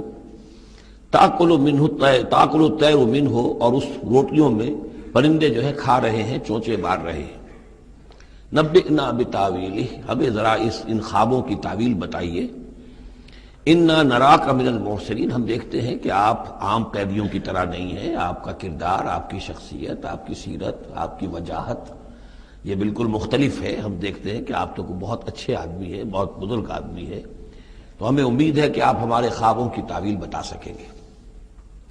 قال لا یاتیکما طعام ترزقانہ الا نبأتکما بتاویلہ، حضرت یوسف نے فرمایا کہ جو کھانا آتا ہے تمہارے لیے، وہ راشن کا وقت معین ہوگا جو قیدیوں کو تقسیم کیا جاتا ہے، تو نہیں آئے گا تم تک کھانا جو دیا جاتا ہے تمہیں، مگر یہ کہ میں بتا دوں گا تمہیں اس کی تعویل. یعنی فوراً جواب نہیں دیا، کچھ ان سے ٹائم لیا، کچھ وقت لیا انہوں نے کہ اس میں اپنی تبلیغ کر سکیں، اپنی بات اس کو بتا سکیں کہ جب یہ اب میری طرف متوجہ ہوئے ہیں. اور یہ داعی حق کا یہ کام ہوتا ہے کہ وہ ہر وقت اس فکر میں رہے کہ کسی بھی اعتبار سے کوئی موقع ہو کہ کوئی خیر کی بات کسی سے کہنے کے لیے صحیح جو ہے تقریب پیدا ہو جائے تو اس موقع سے فائدہ اٹھایا جائے. الا نبأتکما بتاویلہ قبل ان یاتیکما، اس سے پہلے کہ تمہارا وہ راشن آئے. ذالکما مما علمنی ربی، اور دیکھو یہ وہ چیز ہے جو میرے رب نے مجھے سکھائی ہے. میں کوئی دعوے دار نہیں ہوں اپنے کسی ذاتی کمال کا. اب اس میں خود بخود اس جملے میں بھی اللہ تعالیٰ کی طرف ایک توجہ اور اللہ کی طرف ایک نسبت موجود ہے. انی ترکت ملت قوم لا یؤمنون باللہ وہم بالآخرۃ ہم کافرون، دیکھو میں نے ترک کر دیا ہے اس قوم کا راستہ کہ جو نہ اللہ کو مانتے ہیں اور نہ ہی آخرت پر ان کا یقین ہے، بلکہ آخرت کے وہ کافر ہیں، منکر ہیں، نہیں مانتے آخرت کو. واتبعت ملت آبائی، اور میں نے پیروی کی ہے، اختیار کر لی ہے ملت اپنے آبا کی، ابراہیم و اسحاق و یعقوب، یعنی ابراہیم اور اسحاق اور یعقوب کی. یہاں اس سے مراد کیا ہے؟ دیکھیے کہ ایک شخص جو ہے بچپن میں ہی اگر پیدا ہوا ہے مسلمانوں میں، تو ایک تو ہے موروثی عقائد کے جو اسے ملے ہیں، اور ظاہر بات ہے کہ وہ اللہ کا نام جانتا ہے، رسول کا نام جانتا ہے، کلمے اس کو پڑھا دیے گئے، نماز سکھا دی گئی. لیکن ایک ہوتا ہے جب انسان شعور کی عمر کو پہنچے تو خود اپنے غور و فکر سے اپنا جو فری ایک چوائس ہے اس کو ایکسرسائز کرتے ہوئے کسی شے کو قبول کرنا، کسی شے کو اختیار کرنا. تو گویا کہ حضرت یوسف علیہ السلام اس کا تذکرہ کر رہے ہیں کہ میں نے شعوری طور پر، کیونکہ اب جو زندگی گزر رہی ہے، جن لوگوں کے مابین گزر رہی ہے، وہ لوگ تو کافر ہیں، وہ لوگ تو کسی نبی سے وحی سے واقف ہی نہیں ہیں، مصر کے قوم ہے. لیکن یہ کہ میں نے ان کے طریقے کو چھوڑ دیا ہے شعوری طور پر فیصلہ کر کے.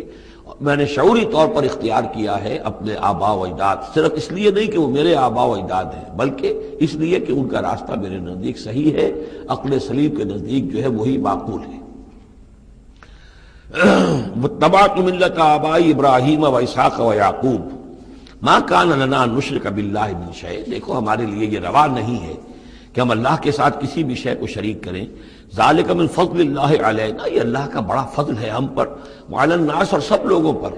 اللہ نے تو انسانوں کو اشرف المخلوقات بنایا، اور یہ کہ انسان جو ہے اللہ کے سوا کچھ اور چیزوں کو کہ جنہیں اللہ نے انہی کی چاکری کے لیے پیدا کیا ہے اپنا معبود بنا لے. ولیکن اکثر الناس لا یشکرون، لیکن اکثر لوگ شکر نہیں کرتے، شکر گزار نہیں ہوتے.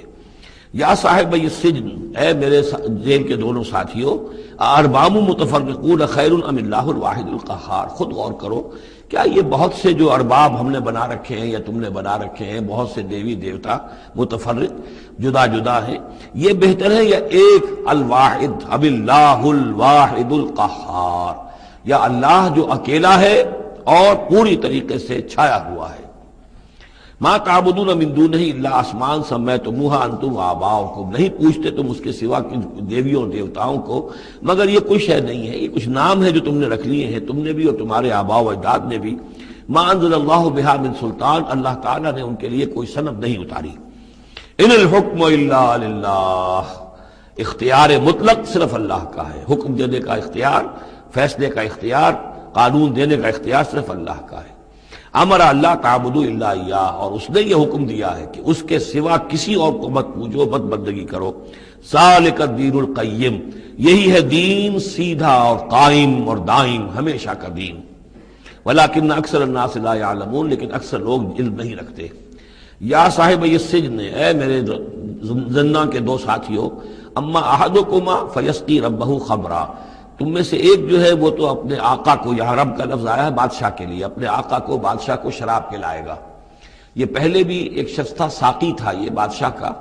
لیکن یہ کہ کوئی اس کے اوپر الزام لگا، اس الزام میں اس کو جیل بھیج دیا گیا، لیکن اس کے بعد یہ بری ہو گیا، ری انسٹیٹ ہو گیا اپنی پوزیشن پر، اور اس کی خبر دے دی حضرت یوسف علیہ السلام نے اس کے خواب کے حوالے سے کہ آصر و خمرہ، میں دیکھ رہا ہوں کہ میں شراب کشید کر رہا ہوں. تو آپ نے اس کی تعویل یہ کی کہ تمہارے خواب کا مطلب یہ ہے کہ تم رہائی پا جاؤ گے، اور پھر تم اپنے بادشاہ کے پاس جا کر، آقا کے پاس وہی خدمت جو ہے ساقی گری کی تم کرو گے. محمد آخر، اور جو دوسرا ہے فیسلب، اسے سولی دے دی جائے گی. فتاکل تطیر من راسہ، تو ظاہر بات ہے سولی جن کو چڑھا دیا جاتا تھا تو پرندے جو ہیں پھر ان کی جو وہ کھوپڑیاں ہیں اس میں آ کے چونچے مار کے، اور پھر جو دماغ کا گودا ہے اس کو وہ کھاتے تھے. تو فرمایا کہ وہ پھر تاکل الطیر من راسہ، جب وہ سولی پر چڑھا ہوا ہوگا تو پرندے آئیں گے اور اس کی کھوپڑی میں چونچے مار کے اس کے سر میں سے کھائیں گے، بھیجا کھائیں گے. قضی الامر الذی فیہ تستفتیان، فیصلہ کر دیا گیا اس معاملے کا جس کے بارے میں تم دونوں نے فتویٰ مانگا تھا، رائے پوچھی تھی. وقال للذی ظن انہ ناج، اور حضرت یوسف نے کہا اس شخص سے جس کے بارے میں ان کا گمان تھا کہ یہ نجات پا جائے گا، رہائی پائے گا، چلا جائے گا، منہما، ان دونوں میں سے، اذکر افنی عند ربک، کبھی میرا ذکر کرنا اپنے رب کے پاس، اپنے آقا، اپنے مالک، اپنے بادشاہ کے پاس میرا بھی ذکر کرنا کہ ایک شخص ہے، بے گناہ ہے، اور اس طریقے سے جیل میں اس کو ڈال دیا گیا ہے. فانساہ شیطان ذکر ربہ، تو شیطان نے بھلائے رکھا اس شخص کو اپنے بادشاہ کے پاس حضرت یوسف کے ذکر کرنے کو. فلبث فی السجن بضع سنین، تو حضرت یوسف رہے اس جیل کے اندر کوئی کئی برس تک. بضع کا لفظ عربی زبان میں 9 تک پر آتا ہے، 10 سے کم تر، تو 2 3 4 5 6 7 8 9 تک. وقال الملک کو، اب اس کے بعد ایک نیا چیپٹر آ رہا ہے اس داستان کا. بادشاہ نے کہا، قال الملک کو اپنے دربار میں، اب یہاں یہ نوٹ کر لیجئے کہ اس وقت کا جو مصر کا یہ بادشاہ ہے یہ فرائنہ میں سے نہیں ہے. اس وقت مصر میں حکومت تھی جن کو تاریخ میں کہتے ہیں ہکسوس کنگز، چرواہے بادشاہ. ہوا یہ تھا کہ یہی جو عرب کا ڈیزرٹ تھا جس نقشے میں آپ نے دیکھا ہے، ہمیشہ تاریخ میں ایسا ہوتا رہا ہے کہ ڈیزرٹ میں کچھ قوت جو ہے ہیومن پوٹینشیل ڈیولپڈ ہوتا ہے، پھر وہ آ کر جو متمدن علاقے ہوتے ہیں ان پر حملہ کرتا ہے، اور پھر یا تو لوٹ مار کر کے واپس آ جاتے ہیں یا وہاں پر اپنی حکومتیں بھی قائم کر لیتے ہیں. تو اسی جزیرہ نماء عرب سے کوئی قوم نکلی، کوئی قبیلہ نکلا، زوردار تھا، اس نے حملہ کیا مصر پر، اور مصر کے جو مقامی لوگ تھے وہاں کی قبطی قوم کی، اسے اپنا غلام بنا لیا اور خود اپنی حکومت قائم کر لی. تو چرواہے بادشاہ کہلاتے ہیں کہ یہ صحرا سے آئے تھے، چرواہے تھے، اور یہ آ کر یہاں بادشاہ بن گئے. گویا کہ یہ لوکل نہیں تھے، بادشاہ تھے، فرائنہ میں سے نہیں تھے، فرائنہ کے خاندان میں سے نہیں تھے، بلکہ خود عرب تھے. وہ بادشاہ جو ہے معلوم ہوتا ہے کہ تھا بھی نیک سرشت، بہت ہی بھلا انسان تھا، اگرچہ یہ کہ بہرحال جہاں تک تعلق ہے توحید کا یا رسالت کا یا نبوت کا یا آخرت کا یا شریعت کا یا کتاب کا، اس سے نابلد، لیکن ہوتے ہیں مختلف لوگ، مختلف مزاج، تو بھلا آدمی تھا. قال الملک کو اس بادشاہ نے کہا انی ارا سبع بقرات، میں اپنے خواب میں نے دیکھا ہے کہ 7 گائیں ہیں، سمان خوب موٹی تازہ، یاکلہن سبع عجاف، انہیں ہڑپ کر رہی ہیں 7 گائیں جو دبلی ہیں، 7 گائیں دبلی ہیں اور وہ ہڑپ کر رہی ہیں 7 موٹی تازہ گائیں کو. یاکلہن سبع عجاف وسبع سنبلات خضر، اور میں دیکھتا ہوں کہ 7 بالیاں، بالیں ہیں ہری، سٹے ہیں ہرے اناج کے، وَأُخَرُ یابسات، اور 7 ہیں کہ جو سوکھے ہیں. یا ایھا الملأ افتونی فی رؤیایا، اے میرے درباریوں، اے میرے سرداروں، ذرا مجھے میرے خواب کی تعبیر بتاؤ. ان کنتم للرؤیا تعبرون، اگر تم واقعتاً خوابوں کی تعبیر کا فن جانتے ہو، اس سے واقف ہو.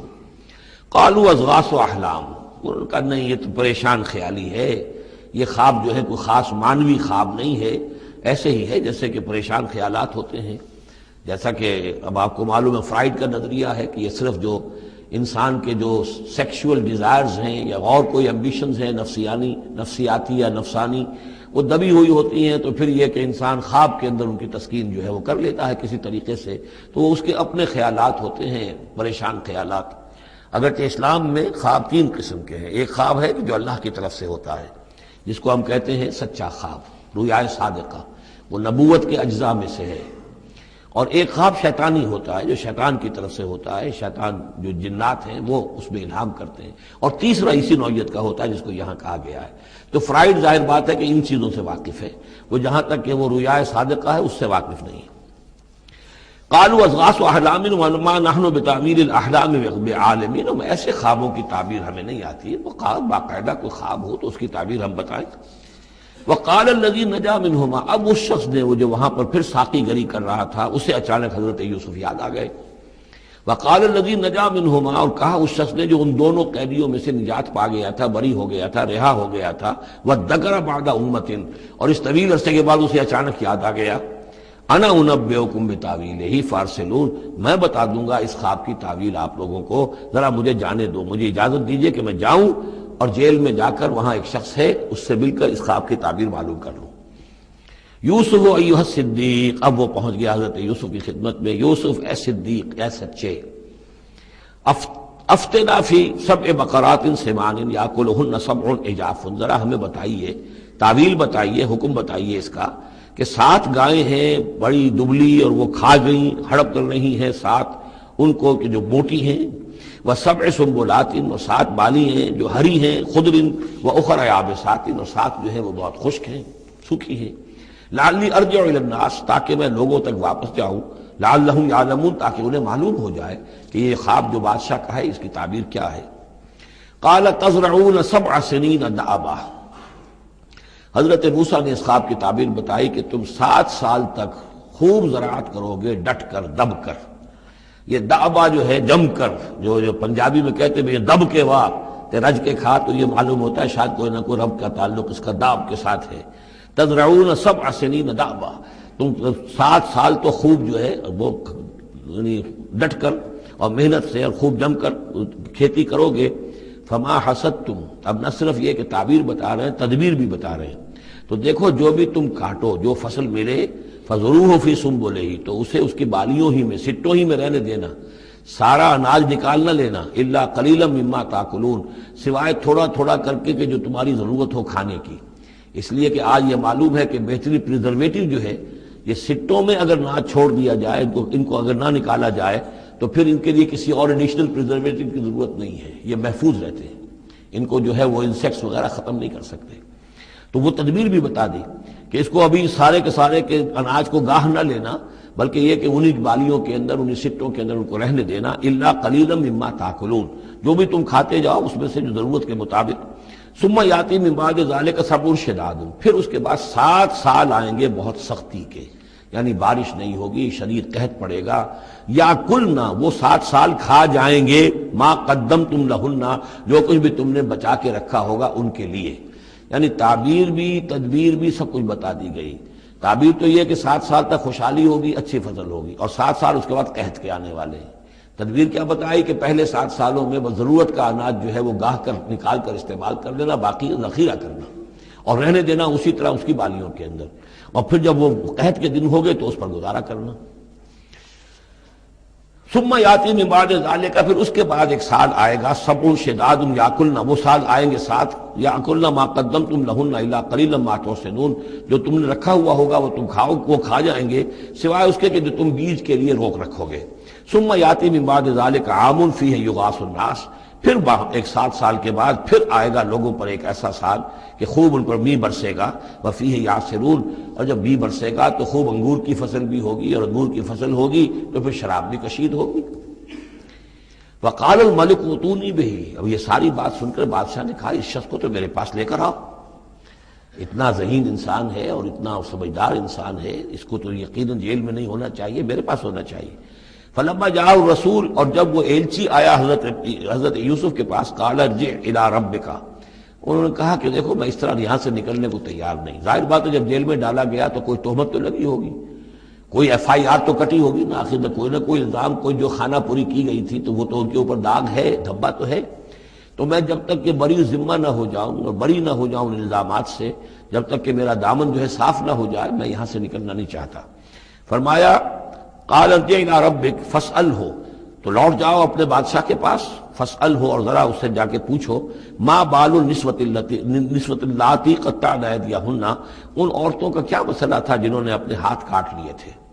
ان ربی بکیدہن علیم، یقیناً میرا رب ان کی چالوں سے اور ان کے چرتروں سے خوب واقف ہے۔ قال فما خطبکن، اب بادشاہ نے طلب کر لیا سب کو، وہ بیگمات کو،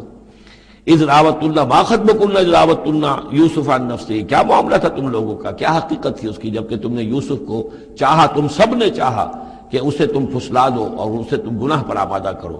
قلنا حاشا للہ ما علمنا علیہ من سوء، ان سب نے کہا کہ اللہ گواہ ہے ہم میں اس کے بارے میں ہمارے علم میں کوئی برائی نہیں ہے، اس کے نیت میں کوئی برائی، اس کی طرف سے کوئی اقدام، اس کی طرف سے کوئی غلط جو ہے کام قطعاً نہیں، جو بھی کچھ تھی غلطی وہ ہماری تھی۔ قالت امرأۃ العزیز، اب وہ اس امرأۃ العزیز نے بھی، جس کا نام زلیخا مشہور ہے، اس نے بھی کہا الآن حسس الحق، اب تو حق واضح ہو گیا، وہ جو بھی کچھ تھا اس کا پردہ چاک ہو گیا۔ انا راودتہ عن نفسہ، میں نے ہی اصل میں اس کو پھسلانا چاہا تھا، میں نے ہی اسے گناہ پر آمادہ کرنا چاہا تھا، وانہ لمن الصادقین، اور وہ بالکل سچا ہے، اس نے کوئی غلط بیانی نہیں کی ہے۔ ذالک لیعلم، یہ جملہ جو ہے اس کے بارے میں بہت سے اقوال ہے کہ یہ کس کا قول ہے۔ ایک قول یہ ہے کہ یہ زلیخا ہی کا کلام بھی چل رہا ہے،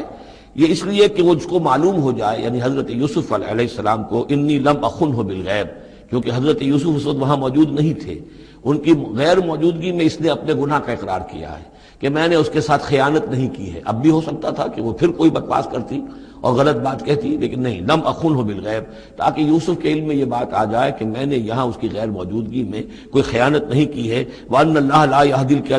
يَهْدِي كَيْدَ الْخَائِنِينَ، اور یقیناً اللہ تعالیٰ جو ہے خیانت کرنے والوں کی چال کو کامیاب نہیں کرتا۔ وما ابرئ نفسی، اور یہ کہ میں اپنے آپ کو کوئی بہت یہ نہیں سمجھتی کہ میں مجھ سے گناہ سرزد نہیں ہو سکتا، میں اپنے نفس کو بری نہیں کہتی۔ ان النفس لامارۃ بالسوء، نفس جو ہے انسان کا وہ تو بدی کا حکم دیتا ہی ہے، الا ما رحم ربی، سوائے اس کے کہ جس پر اللہ کا رحم ہو گیا ہو۔ ان ربی غفور الرحیم، یقیناً میرا رب جو ہے بہت غفور اور رحیم ہے۔ ایک تو یہ ترجمہ ہے اس رائے کے مطابق کہ یہ سارا کلام جو ہے اسی زلیخا کا ہے۔ اصل میں اسی اعتبار سے ہمارے ہاں وہ جو قصہ گو ہیں یوسف زلیخا کے قصے ہیں، ان میں تو پھر مائی زلیخا کو بہت ولی اللہ بنا دیا گیا ہے، اور کوئی ایسی بات بھی نہیں ہو سکتا ہے کہ اس پورے دوران میں وہ عشق مجازی جو ہے اس کا وہ عشق حقیقی میں تبدیل ہو چکا ہو اور حقیقتاً ہدایت پر آ گئی ہو، اور جیسا اگر یہ کلام اسی کا ہے جیسے کہ بہت سے لوگ جو ہے مانتے ہیں ہمارے مفسرین میں سے، اسی کا کلام ہے۔ اب وہ اللہ کا ذکر جس طرح کر رہی ہے، میں نے اب جو ہے اس پر صحیح بات کہہ دی ہے، اللہ خائنوں کی بات کو راہیاب نہیں کرتا، اور میں اپنے نفس کو بری نہیں کہتی، یقیناً نفس جو ہے وہ تو انسان کو بدی کا حکم دیتا ہی ہے، الا ما رحم ربی۔ ایک رائے یہ ہے کہ اس کا قول تو ختم ہو گیا، انا راودتہ عن نفسہ وانہ لمن الصادقین۔ اس کے بعد یہ قول حضرت یوسف کا ہے کہ میں نے یہ کیوں چاہا، میں نے یہ چاہا کہ میری صفائی ہو جائے اور یہ سارا معاملہ کھل جائے۔ میں یہ نہیں چاہتا تھا کسی اور کی بے عزتی ہو، کسی اور کی عزت کے پردے چاک ہوں، لیکن یہ ضرور میں چاہتا تھا کہ وہ عزیز مصر یہ جان لیتا کہ میں نے کوئی خیانت نہیں کی ہے اس کے معاملے کے اندر، اور اس کے گھر میں اور اس کی عزت پر یا کسی اور کی عزت پر میں نے کبھی کوئی بری نگاہ نہیں ڈالی ہے، اور اللہ تعالیٰ خائنوں کو راہیاب نہیں کرتا۔ باقی میں خود بھی، چاہے اللہ انسان نبی بھی ہو، لیکن یہ کہ نفس جو ہے جیسے کہ حضور فرماتے ہیں کہ اوصیکم و نفسی بتقوی اللہ، میں تم لوگوں کو بھی حکم دیتا ہوں کہ اللہ کا تقوی اختیار کرو، اپنے نفس کو بھی حکم دیتا ہوں۔ تو حضرت یوسف کا بھی یہ قول ہو سکتا ہے کہ میں بھی اپنے نفس کو بری نہیں سمجھتا، میں یہ نہیں سمجھتا، ہو سکتا ہے اللہ تعالیٰ کی طرف سے خصوصی حفاظت میری نہ ہوتی تو میں کسی غلط حرکت میں مبتلا ہو ہی جاتا۔ وما ابرئ نفسی ان النفس لامارۃ بالسوء، نفس تو یقیناً حکم دینے والا ہے بدی کا، الا ما رحم ربی، سوائے اس کے جو اللہ فیصلہ کر دے اور رحم فرمائے، ان ربی غفور الرحیم۔ وقال الملک اتونی بہ، اب بادشاہ نے فیصلہ کن انداز میں کہا ٹھیک ہے اس کو لے آؤ میرے پاس، استخلصہ لنفسی، اسے تو میں اپنا خاص مصاحب بنا لوں گا۔ بادشاہوں کے مصاحبین خصوصی ہوتے تھے جو بہت وقت ان کے ساتھ گزارتے تھے، ان کے ساتھ ہی قریب رہتے ہوں۔ فلما کلمہ، تو اب جب حضرت یوسف آ گئے دربار میں اور بادشاہ نے بات کی ان سے، قال انک اليوم لدینا مکین امین، تو بادشاہ نے کہا کہ آج کے دن سے آپ ہمارے پاس جو ہوں گے بڑی عزت والے اور معتبر انسان ہوں گے، اب آپ کی حیثیت جو ہے بہت اونچی ہوگی اس معاشرے کے اندر، ہمارے بڑے درباریوں میں آپ کا شمار ہوگا۔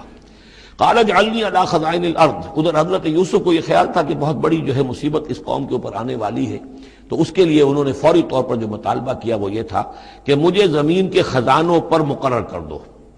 یعنی یہ کہ زراعت کا وزیر بنا دو یا چیف سیکرٹری بنا دو یا وزیر خزانہ بنا دو، کہ معیشت پوری میرے کنٹرول میں ہو، اس لیے کہ اس ملک کے اوپر جو آنے والے ہیں حالات وہ بہت ہی نازک ہیں، اور اگر اس کے لیے صحیح بندوبست نہ کیا گیا تو نہ صرف اس ملک کے لیے بلکہ آس پاس کے علاقے کے لیے بھی بہت خوفناک صورت پیدا ہو جائے گی۔ اس لیے کہ اصل میں یہ مصر ہی تھا کہ جو گرینری تھا اس پورے علاقے کے لیے، باقی آپ کو معلوم ہے اس کے بائیں طرف جو ہے مغرب میں بھی صحرا ہے، دائیں طرف بھی صحرا ہے، صحرا سینا ہے، تو یہ تو یہی علاقہ تھا کہ جس سے اناج وغیرہ پیدا ہوتا تھا، تو پورے علاقے کے لیے کفالت جو تھی اس کی زراعت جو ہے وہ یہیں سے ہوتی تھی، تو اس پورے علاقے پر بہت زبردست قحط آیا ہے، بہت زبردست قحط آیا ہے بعد میں۔ تو انہوں نے فرمایا کہ مجھے ان زمانوں کے ان سارے زمین کے جو خزانے ہیں اس پر مختار بنا دو، انی حفیظ علیم، میں حفیظ بھی ہوں، حفاظت کرنے والا ہوں، علیم بھی ہوں، جاننے والا ہوں، ماہر ہوں، میں یہ سارا بندوبست ٹھیک کروں گا۔ وَكَذَلِكَ مَكَّنَّا لِيُوسُفَ فِي الْأَرْضِ، اس طرح ہم نے یوسف کو تمکن عطا کیا زمین میں، يَتَبَوَّأُ مِنْهَا حَيْثُ يَشَاءُ، اب تو وہ جہاں چاہے وہاں ٹھکانہ بنا دے۔ اب مصر کی حکومت جو ہے پہلے تو اللہ تعالیٰ نے وہاں سے لا کر بدوی زندگی سے لا کر متمدن زندگی کے عین گڑھ میں مجدھار میں پہنچا دیا، عزیز مصر کے گھر میں پہنچا دیا۔ اب اس سے اگلا رتبہ جو ہوا ہے وہ تو یہ ہے کہ بہت ہی اونچا مقام اور مرتبہ ہو گیا، اب خود وہ عزیز بن گئے ہیں، بہت بڑے یعنی ان کے پاس کے بڑے اختیارات ہوں۔ وَكَذَلِكَ مَكَّنَّا لِيُوسُفَ فِي الْأَرْضِ يَتَبَوَّأُ مِنْهَا حَيْثُ يَشَاءُ، وہ جہاں چاہے جگہ پکڑے۔ نصیب برحمتنا من نشاء، ہم اپنی رحمت دیتے ہیں جس کو چاہتے ہیں، ولا نضيع اجر المحسنین، اور نیکوکاروں کا اجر ہم ضائع نہیں کرتے۔ وَالْأَجْرُ الْآخِرَةِ خَيْرٌ لِلَّذِينَ آمَنُوا، باقی یہ کہ اصل میں جو آخرت کا اجر ہے وہ تو بہت ہی بہتر ہے ان کے حق میں جو ایمان لائیں اور جو تقویٰ کی روش اختیار کیے رہے ہوں۔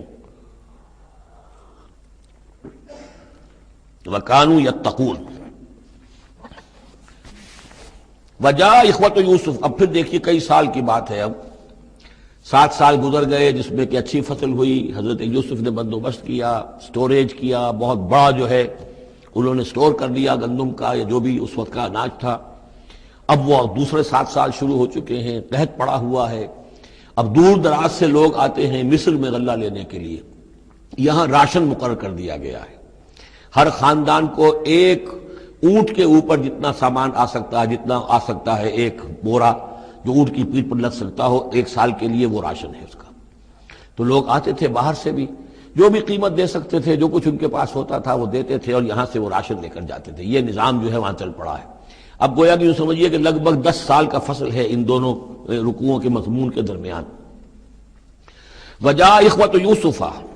اب یہ مشرقی کی طرف سے اب یہ یوسف، حضرت یوسف کے جو بھائی ہیں وہ بھی آئے ہیں،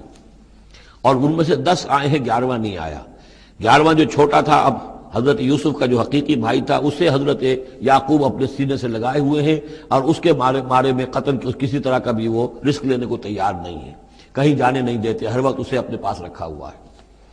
وجاء اخوۃ یوسف فدخلوا علیہ، آئے بھائی حضرت یوسف کے اور داخل ہوئے ان کے ہاں، پیش ہوئے۔ فعرفہم،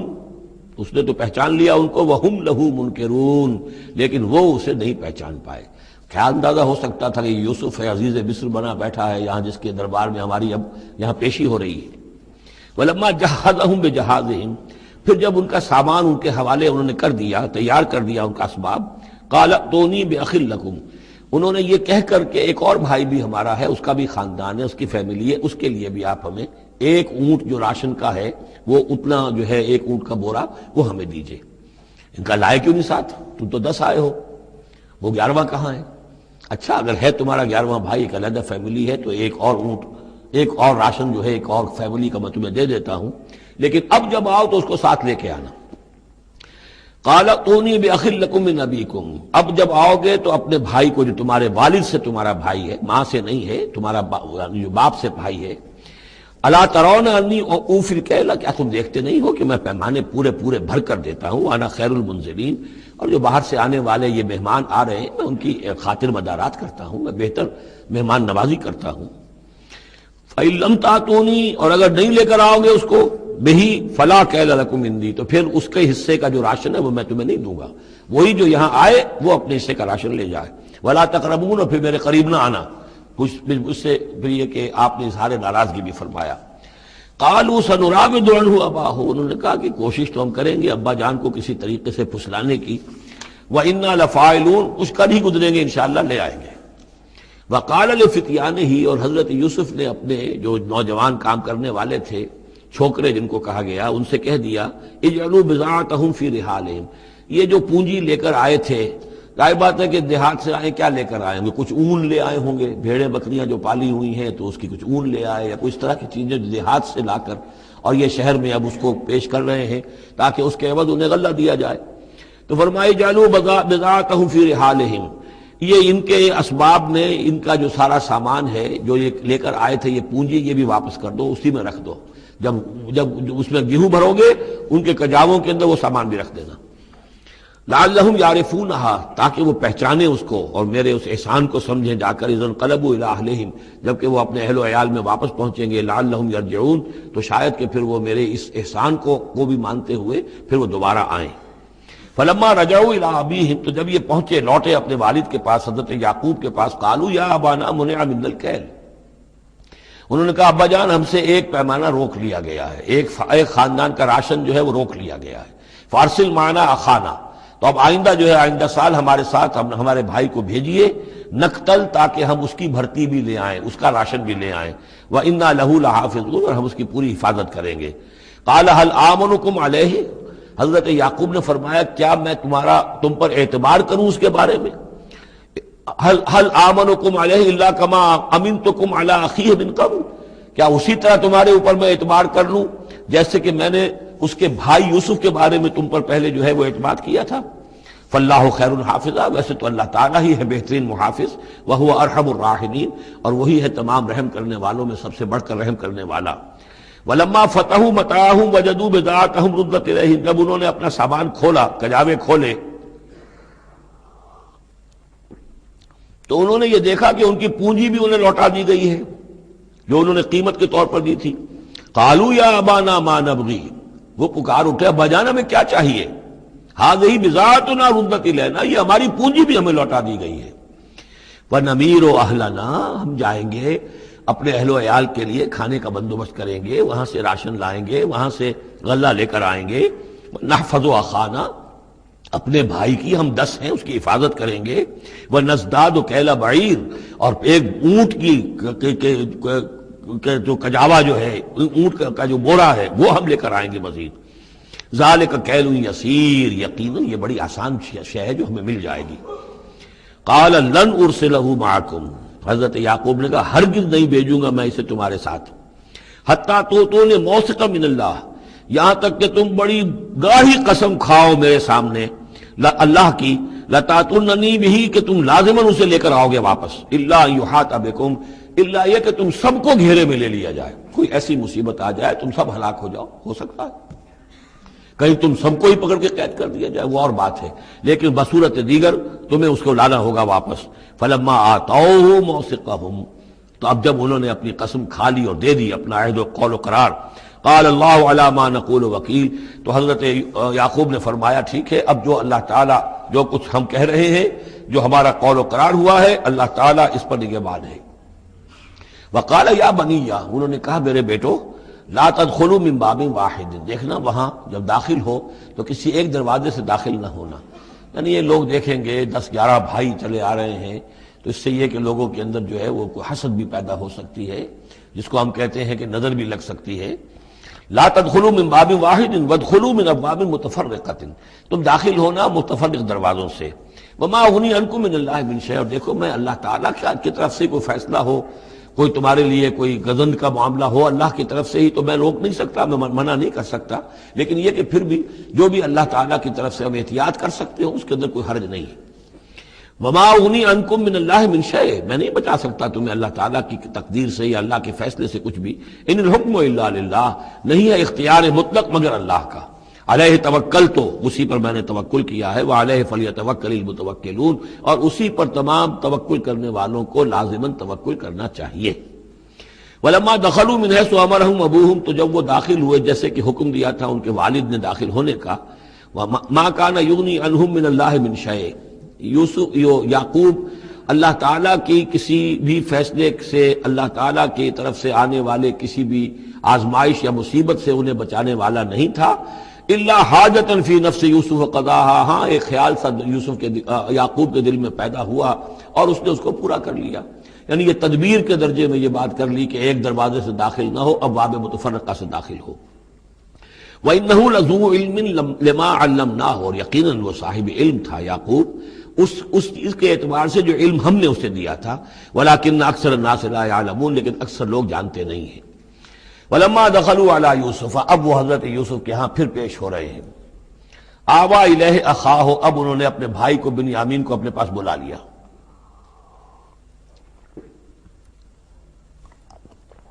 قال انی انا اخوک، اور خفیہ طور پر اس کو بتا بھی دیا، اپنی آئیڈینٹی ریویل کر دی،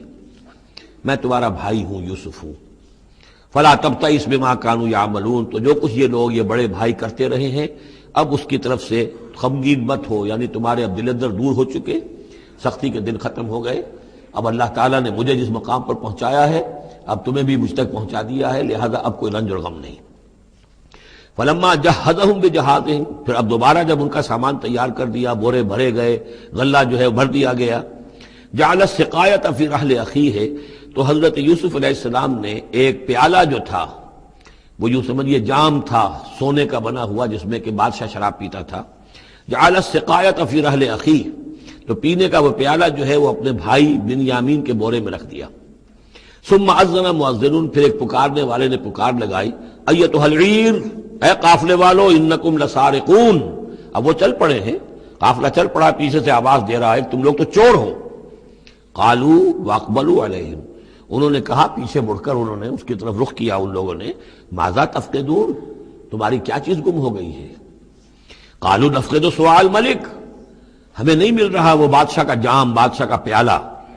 وَلِمَنْ جَاءَ بِهِ حِمْلُ بَعِيرٍ، اور جو بھی لے آئے گا اسے، اس کو ایک اونٹ کا کی جو ہے بوجھ، اتنا ایک اناج پھر اور دے دیا جائے گا، وَأَنَا بِهِ زَعِيمٌ، اور اس کا میں ذمہ دار ہوں۔ قَالُوا تَاللَّهِ لَقَدْ عَلِمْتُمْ، اب انہوں نے کہا اب سچ بول رہے ہیں، اور اس میں ان میں جو لجاجت ہے، اس وقت آگے کچھ اور بات تھی اب کچھ اور بات ہے۔ قالوا تاللہ لقد علمتم ما جئنا لنفسد فی الارض، ان کا اللہ کی قسم آپ لوگ خوب جانتے ہیں اچھی طرح سے کہ ہم زمین میں فساد مچانے نہیں آئے ہیں یہاں پر، ہم تو یہاں غلہ لینے آئے ہیں، مصیبت کے مارے ہیں، ہم یہاں آ کر چوری کریں گے؟ تاللہ لقد علمتم ما جئنا لنفسد فی الارض وما كنا سارقین، ہم ہرگز چور نہیں ہیں۔ قالوا فما جزاؤہ ان کنتم کاذبین، تو انہوں نے کہا جو وہاں کے جو بھی ان کے ملازمین ہوں گے کہ اچھا اگر تم لوگ جھوٹے ہو تو پھر جس کے پاس سے وہ برآمد ہو گیا اس کی کیا سزا ہوگی، کیا اس کو بدلہ دینا چاہیے؟ قالوا جزاؤہ من وجد فی رحلہ فہو جزاؤہ، ان کا ٹھیک ہے اگر تو ہمارے کسی سامان میں سے وہ نکل آئے تو جس کے سامان میں سے نکلے گا وہی اس کی جزا ہے، اس کو اپنے پاس رکھ لینا اور وہ جو ہے ہماری طرف سے گویا کہ تاوان ہو جائے گا جو اب ادا کر دیں گے۔ قالوا جزاؤہ من وجد فی رحلہ فہو جزاؤہ، وہی بدلہ ہوگا، اس کو تم رکھ لینا، وہ تمہارا غلام بن جائے گا۔ کذالک نجزی الظالمین، ہم تو اسی طریقے سے ظالموں کو بدلہ دیا کرتے ہیں، یہی ہمارے ہاں رواج ہے۔ حضرت یوسف کے بھائی کہہ رہے ہیں فبدا لهم بأوعیتهم قبل وعاء اخیہ، تو حضرت یوسف نے شروع کی تلاشی لینی تو اپنے بھائی کے اس بورے سے پہلے ان کے بوروں کی تلاشی لی، ثم استخرجها من وعاء اخیہ، پھر نکال لیا اپنے بھائی بنیامین کے بورے میں سے۔ کذالک کدنا لیوسف، اب یہاں چونکہ ذرا سا اشکال ہوتا ہے کہ ایک طرح کا دھوکہ ہو رہا ہے یہ، تو اس میں ذرا ایک یعنی شان نبوت جو ہے حضرت یوسف علیہ السلام کا مقام اور مرتبہ، اور آپ نے اس طرح کی تدبیر اختیار کی ہے تو اللہ تعالیٰ نے اس کی ذمہ داری خود لی ہے۔ کذالک کدنا لیوسف، یہ چال ہم نے یوسف کو بتائی، کیونکہ اللہ کے علم میں تو تھا کہ کوئی گزند نہیں پہنچے گا، سب کو ان کو آئی جانا ہے، عارضی سا معاملہ ہے، اس عارضی سی تدبیر میں کسی کو نقصان کوئی پہنچ نہیں رہا ہے، تو ایک تدبیر ہے، یہ ایک توریہ جو ہو گیا ہے، اس توریے کے ذریعے سے وہ صورتحال، کیونکہ اللہ کو تو اختیار ہے، تو اس میں اللہ تعالیٰ نے اس کی پوری ذمہ داری خود اٹھا لی ہے۔ کذالک کدنا لیوسف، اس طرح ہم نے یہ چال اور یہ تدبیر بنا دی یوسف کے لیے۔ ما کان لیاخذ اخاہ فی دین الملک، ان کے لیے یہ ممکن نہیں تھا کہ اپنے بھائی کو روک سکتے اپنے پاس بادشاہ کے دین کے اعتبار سے، یعنی اس وقت ملک میں جو بادشاہ کا دین تھا، دین سے مراد نظام ہے، یہ نوٹ کیجئے، یہ جگہ بہت اہم ہے قرآن کی۔ دین کسے کہتے ہیں؟ نظام کو۔ بادشاہی نظام ہے تو وہ دین الملک، بادشاہ کا نظام ہے۔ بادشاہ جو ہے ساورن ہے، اس کا حکم جو ہے وہ قانون ہے، وہ جو چاہے حکم دے، اس کا معاملہ جو ہے وہ سارا اختیار مطلق اس کا ہے، پورا نظام سلطنت و مملکت اس کے تابع، یہ دین الملک۔ اور دین اللہ کیا ہے؟ اللہ کی ساورنٹی مان کر پورا نظام زندگی اس کے تابع کر دیا جائے، یہ دین اللہ ہے۔ اذا جاء نصر اللہ والفتح ورأیت الناس يدخلون فی دین اللہ افواجا، تو دین الملک اور دین اللہ۔ اور آج کا دین کون سا ہے؟ دین الجمہور، پاپولر ساورنٹی، حاکمیت عوام کی، وہ اپنے نمائندوں سے جو چاہیں قانون سازی کریں، جس چیز کو چاہیں جائز قرار دے دیں، جس چیز کو چاہیں ناجائز قرار دے دیں۔ یہ دین الجمہور ہے جو کفر ہے، شرک ہے۔ دین اللہ ہے اسلام، کہ اللہ کی ساورنٹی، حاکمیت اس کی، مسلمانوں کی خلافت، قانون جو ہے اللہ کا۔ البتہ جہاں اللہ کی طرف سے کوئی واضح حکم نہیں ہے وہاں مسلمان باہمی مشورے سے مباحات میں سے کسی شے کو اختیار کرنے میں چاہے میجورٹی ووٹ کے ذریعے سے فیصلہ کر لے، کوئی حرج نہیں، یہ دین اللہ ہوگا۔ تو ظاہر بات ہے کہ مصر میں سب نظام تھا، بادشاہ کا نظام تھا، اس کا قانون تھا، اور حضرت یوسف جو بادشاہ نہیں تھے، اس قانون کو وہ بدل نہیں سکتے تھے۔ وہ جو بھی اختیار تھا ان کا اپنے خاص شعبے سے متعلق تھا، وہ زراعت کا شعبہ تھا یا خوراک کا شعبہ تھا، اس میں تو مختار مطلق تھے، لیکن یہ کہ وہاں کا قانون اور دستور جو تھا اس میں دخل اندازی نہیں کر سکتے تھے، یہ باہر کے لوگوں کو وہاں روکنا ان کے لیے ممکن نہیں تھا۔ کذالک کدنا لیوسف ما کان لیاخذ اخاہ فی دین الملک، ان کے لیے ممکن نہیں تھا کہ اپنے بھائی کو بادشاہ کے قانون اور نظام کے تحت اپنے پاس روک سکتے، الا ان یشاء اللہ، سوائے اس کے جو اللہ چاہے۔ اللہ نے یہ تدبیر اختیار کی اور اس طریقے سے بنیامین خود ان کے بھائیوں کے منہ سے یہ لفظ نکل گیا، اور ظاہر بات ہے یہ بھی اللہ تعالیٰ کے انگلیوں کے مابین ہے تمام انسانوں کے دل، جسے چاہتا ہے پھیر دیتا ہے کہ ٹھیک ہے جس کے کجاوے میں سے اور جس کے بورے میں سے نکل آئے وہ پیالہ، بس اسی کو رکھ لینا تم۔ لہذا ان کے کہنے کے مطابق اب بنیامین حضرت یوسف کے پاس رہ گئے۔ نرفع درجات من نشاء، ہم درجے بلند کرتے ہیں جن کے چاہتے ہیں، وفوق کل ذی علم علیم، اور ہر صاحب علم کے اوپر کوئی اور صاحب علم بھی ہے، یعنی علماء کے بھی درجات ہیں اور ایک سے ایک بڑھ کر علم رکھنے والے ہیں، اور پھر سب سے بڑا عالم وہ اللہ خود ہے۔ قالوا ان یسرق فقد سرق اخ له من قبل، اب ان کی دیکھیے وہ ابھی تک ان کی طبیعت کے اندر وہ ہلکا پن جو ہے، زیادہ سخت لفظ میری زبان پر آ رہا تھا، ہلکا پن باقی ہے۔ انہوں نے کہا اچھا اس نے چوری کی ہے تو اس کا ایک بھائی اور بھی تھا، یعنی یوسف، اس نے بھی چوری کی تھی۔ یہ ایسے ہی ہیں، یہ دونوں بھائی جو ہیں یہ اسی قسم کے ہیں۔ ان یسرق فقط سرق اخ له من قبل، اس کا ایک بھائی اور بھی تھا، اس نے بھی چوری کی تھی۔ فاصرها یوسف فی نفسہ، تو اسے چھپائے رکھا یوسف نے اپنے جی میں، فوراً اس کے اوپر ریٹارٹ نہیں کیا۔ ولم یبدھا لهم، اور اس کو ظاہر نہیں کیا ان پر، اپنے دل میں انہوں نے کہا قال انتم شر مکانا، تم ہو بدترین لوگ،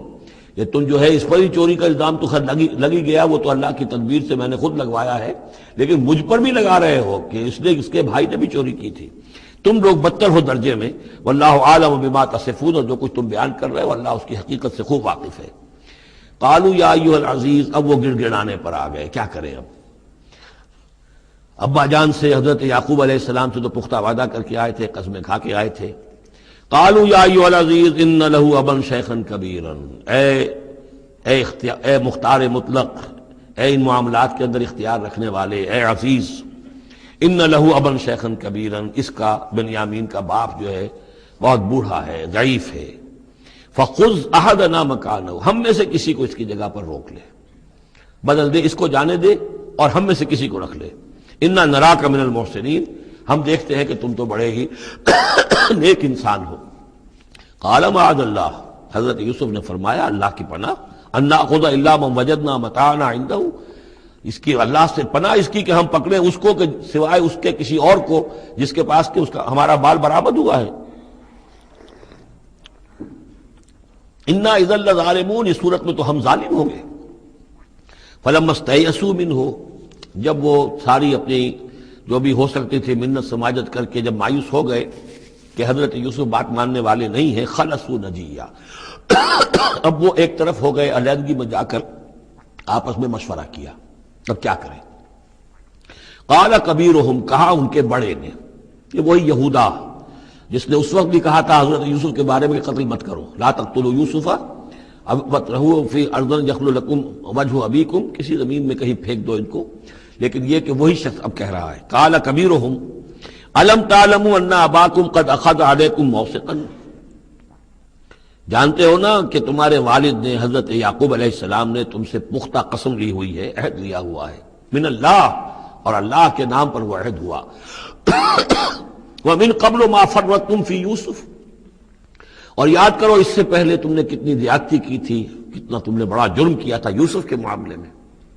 فلن ابرح الارض، تو میں تو اب اس زمین سے نہیں کھسکوں گا، یہاں سے ہلوں گا نہیں، میں یہیں رہوں گا حتی یاذن لی ابی، یہاں تک کہ والد خود مجھے اجازت دے، اگر وہ ہماری جو بھی تم ایکسپلینیشن جا کر دو وہ مطمئن ہو جائیں اور پھر وہ اجازت دیں گے تو میں یہاں سے ٹلوں گا، ورنہ میں یہیں رہوں گا۔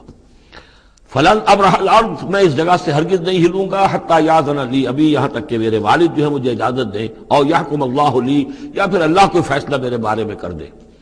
وہو خیر الحاکمین، اور یقیناً وہ بہترین فیصلہ کرنے والا ہے۔ ارجعوا الی ابیکم، لوٹ جاؤ اپنے والد کے پاس، ابا جان کے پاس، فقولوا، اور جا کر کہو، یا ابانا، ابا جان، ان ابنک سرق، آپ کے بیٹے نے بنیامین نے چوری کی، وما شہدنا الا بما علمنا، اور ہم کچھ گواہی نہیں دے سکتے، ہم تو وہی کچھ کہہ رہے ہیں جو ہمارے علم میں آیا ہے، ہم کچھ نہیں کہہ سکتے۔ وما كنا للغیب حافظین، اور ہم غیب کے ہم حافظ نہیں ہیں، ہمارے پاس اس کا کوئی ذریعہ نہیں ہے کہ اصل حقیقت سمجھ سکیں۔ جو بات سامنے آئی ہے وہ یہ ہے کہ بنیامین نے چوری کی ہے۔ ان ابنک سرق، یا ابانا ان ابنک سرق وما شہدنا الا بما علمنا ما كنا للغیب حافظین واسأل القریۃ التی كنا فیہا، آپ خود جا کر پوچھ لیجئے اس بستی والوں سے جس میں ہم تھے، وہاں جا کے تفتیش کر لیجئے، والعیر التی اقبلنا فیہا، یا اس قافلے والوں سے پوچھ لیجئے جن کے ساتھ ہم گئے تھے۔ ظاہر بات ہے کہ یہ سب بڑے بڑے قافلوں کی شکل میں چلتے تھے اور لوگ بھی وہاں جاتے تھے یہ راشن لینے کے لیے، تو وہ جو قافلہ جس کے ساتھ ہم گئے تھے ان سے پوچھ لیجئے، وہ ساری بات آپ کو بتا دیں گے کہ وہاں کیا ماجرا ہوا ہے۔ وَإِنَّا لَصَادِقُونَ، اور ہم یقیناً جو کچھ عرض کر رہے ہیں صحیح کہہ رہے ہیں۔ قال بل سولت لكم انفسكم امرا، وہی جملہ حضرت یعقوب نے دوبارہ کہا، نہیں بلکہ تمہارے جیوں نے کوئی ایک کام تمہارے لیے آسان کر دیا، فصبر جمیل، میرے لیے تو وہی معاملہ صبر کا بھی ہے، صبر ہی بہتر ہے۔ عسى الله ان ياتيني بهم جميعا، ہو سکتا ہے، مجھے امید ہے اللہ ان سب کو لے آئے گا میرے پاس، یعنی یہ کہ اجمالی طور پر اللہ تعالیٰ نے یہ علم دے رکھا تھا حضرت یعقوب کو کہ حضرت یوسف نہ فوت ہوئے ہیں نہ ہلاک ہوئے ہیں، کہاں ہیں یہ پتہ نہیں تھا، یہ توقع بھی تھی کہ وہ مل جائیں گے آپ سے، لیکن اسی وجہ سے وہ ہجر اور فراق جو تھا، شدید محبت جو تھی حضرت یعقوب کو حضرت یوسف سے، اس کی وجہ سے وہ بہت نڈھال، بہت مزمحل، رو رو کر ان کی آنکھیں سفید ہو چکی تھیں اور بینائی زائل ہو چکی تھی، لیکن انہیں یہ امید تھی کہ ایک دن آئے گا کہ یوسف آ جائے گا، مجھ سے ملے گا۔ یہ بات بڑی سمجھ لینے کی ہے، کسی کا بچہ فوت ہو جائے، اپنے ہاتھ سے جا کے قبر میں اتار آئے تو کچھ دنوں کے بعد اسے ٹھنڈ ہو جاتی ہے، لیکن کسی کا بچہ گم ہو جائے، وہ جو بیتتی ہے پھر والدین کے اوپر، نہ یہ معلوم ہے کہ فوت ہو گیا، نہ معلوم کہاں ہے، کس حال میں ہے۔ اب جس طریقے سے اغوا کر کے لے جاتے ہیں، خرکار لے جاتے ہیں بچوں کے، جب حشر کرتے ہیں، تو یہ گویا کہ سوہان روح، فوت ہو گیا، دفن کیا، گویا کہ جو بھی صدمہ ہوا لیکن کچھ دنوں کے بعد چین آ جاتی ہے، لیکن یہ معلوم ہو کہ فوت نہیں ہوا، اور یہ علم تھا حضرت یعقوب کو کہ حضرت یوسف زندہ ہیں، باقی کہاں ہے کس حال میں یہ نہیں، اور اس کی بنا پر وہ غمگین تھے۔ لیکن اب یہ ہوا کہ ایک یک نہ شد دو شد بلکہ سہ شد، پہلے یہاں تو تین کا معاملہ ہو گیا، حضرت یوسف گئے تھے، پھر بنیامین وہاں رک گئے اپنے اس معاملے کی وجہ سے، اور سب سے بڑا بیٹا بھی وہیں تک گیا کہ میں تو یہاں سے نہیں ہلوں گا جب تک کہ ابا جان معافی نہ دیں اور وہ اجازت نہ دیں۔ عسى الله ان ياتيني بهم جميعا، امید ہے کہ اللہ تعالیٰ ان سب کو میرے پاس لے آئے گا، انه هو العلیم الحکیم، یقیناً وہ سب کچھ جاننے والا اور حکمت والا ہے۔ وتولى عنهم، اور یہ گفتگو کرنے کے ساتھ ہی حضرت یعقوب نے اپنا رخ موڑا، وقال یا اسفا علی یوسف، اور پھر انہوں نے دہائی دے کر ہائے افسوس یوسف، اور رونا شروع کر دیا۔ وابیضت عیناہ من الحزن، اور ان کی آنکھیں جو ہیں اس صدمے کی وجہ سے سفید ہو گئی تھیں، کیٹریکٹ ہوا ہوگا یا اور کچھ آ گیا ہو، سفیدی آ گئی ہو، کارنیا پر آئی ہو، اللہ عالم۔ اب یہ ہے کہ جو بھی اسپیشلسٹ ہیں آئیز کے، انہیں سوچنا چاہیے کہ صدمے کا اثر جو ہے آنکھوں پر اگر ہو تو کس نوعیت سے آیا، اس کا جو لینز متاثر ہوتا ہے یا کارنیا متاثر ہوتا ہے۔ وَابْيَضَّتْ عَيْنَاهُ مِنَ الْحُزْنِ فَهُوَ كَظِيمٌ، وہ جو اندر ہی اندر اپنے رنج کو گھونٹ رہے تھے، پی رہے تھے اندر ہی اندر، اس کا یہ اثر ہوا کہ ان کی آنکھیں جو ہے وہ سفید ہو گئی تھی۔ قالوا تاللہ تفتح تذکر یوسف، انہوں نے کہا ابا جان خدا کی قسم آپ تو یاد ہی کرتے رہیں گے یوسف کو، آپ اس کا خیال دل سے نکلنے نہیں دیں گے، حتی یتکون حرما، یہاں تک کہ آپ یا تو گھل جائیں گے اسی صدمے میں، اور تکون من الحالکین، یا فوت ہو جائیں گے۔ قال انما اشکو بثی وحزنی الی اللہ، حضرت یعقوب نے فرمایا میں اپنا اضطراب اور اپنا غم اور اپنا رنج اپنے رب کے سامنے ظاہر کر رہا ہوں، میں نے تم سے تو کچھ نہیں کہا،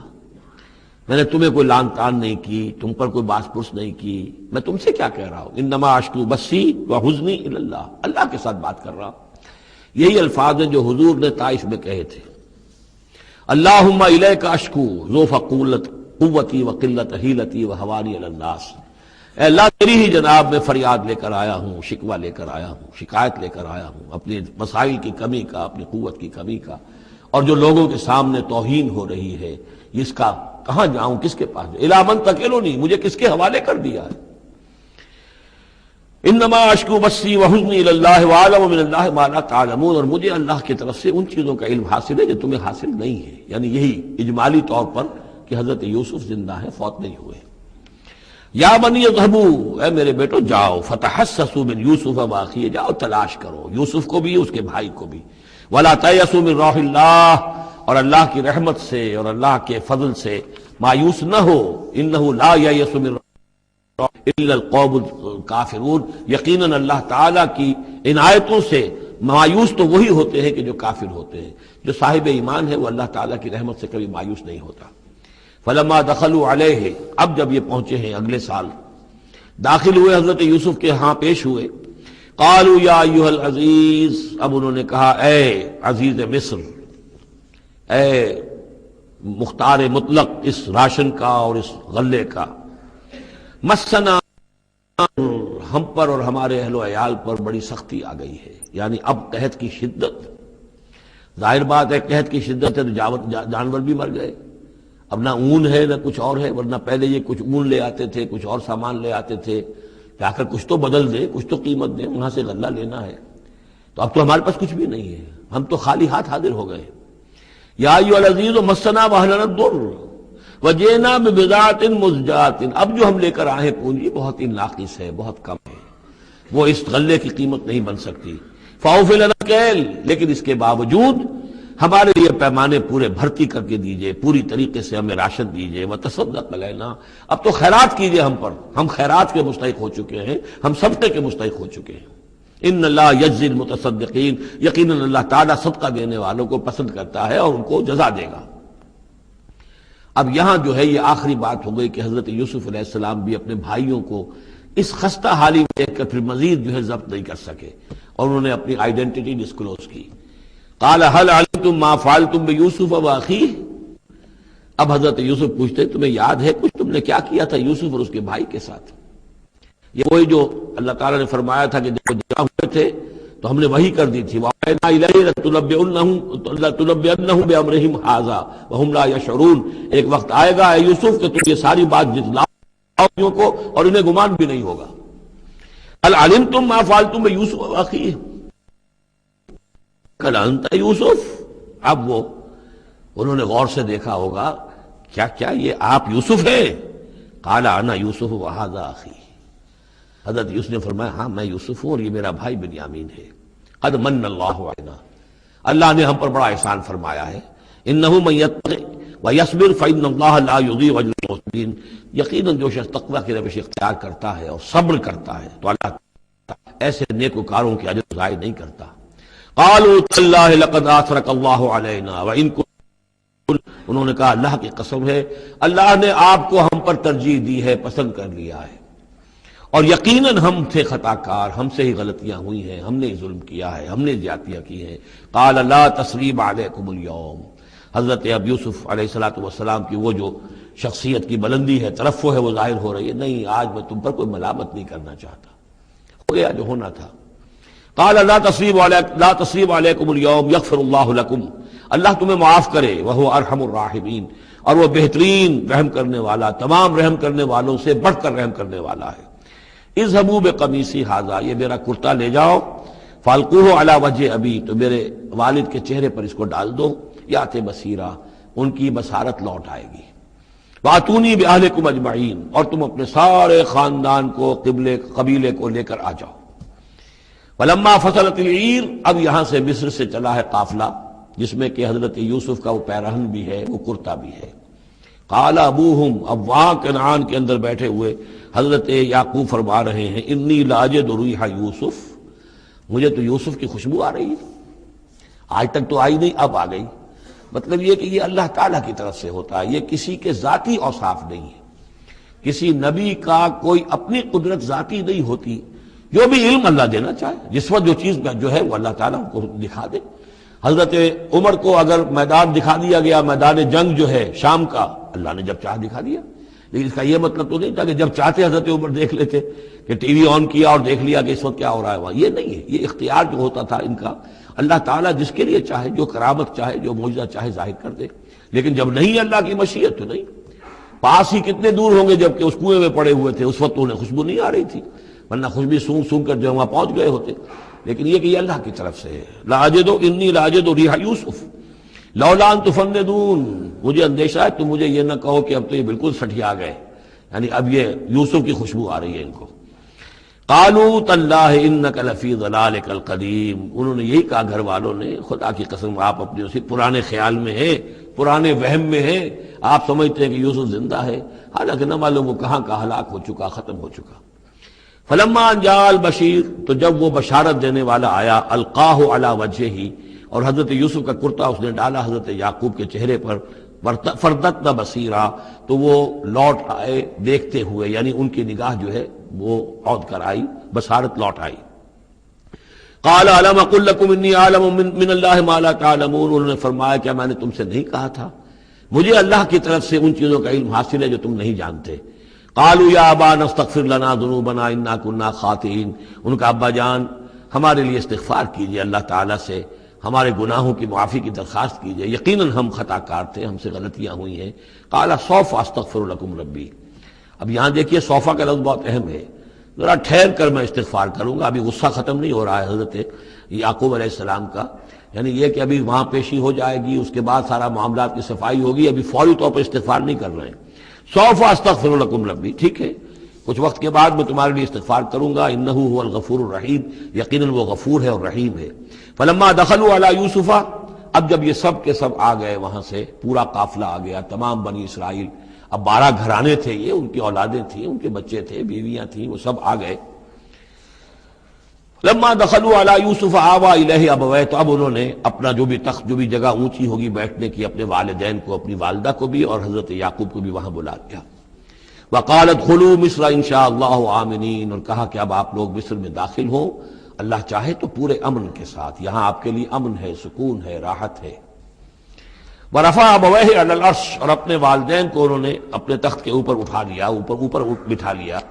وخروا لہ سجدا، اور وہ سب کے سب ان کے سامنے سجدے میں گر گئے۔ یہ سجدہ تعظیمی کہلاتا ہے، جو کہ پہلی شریعتوں میں جائز تھا۔ شریعت محمدی علیہ صاحب الصلاۃ والسلام میں جہاں دین کی تکمیل ہو گئی ہے،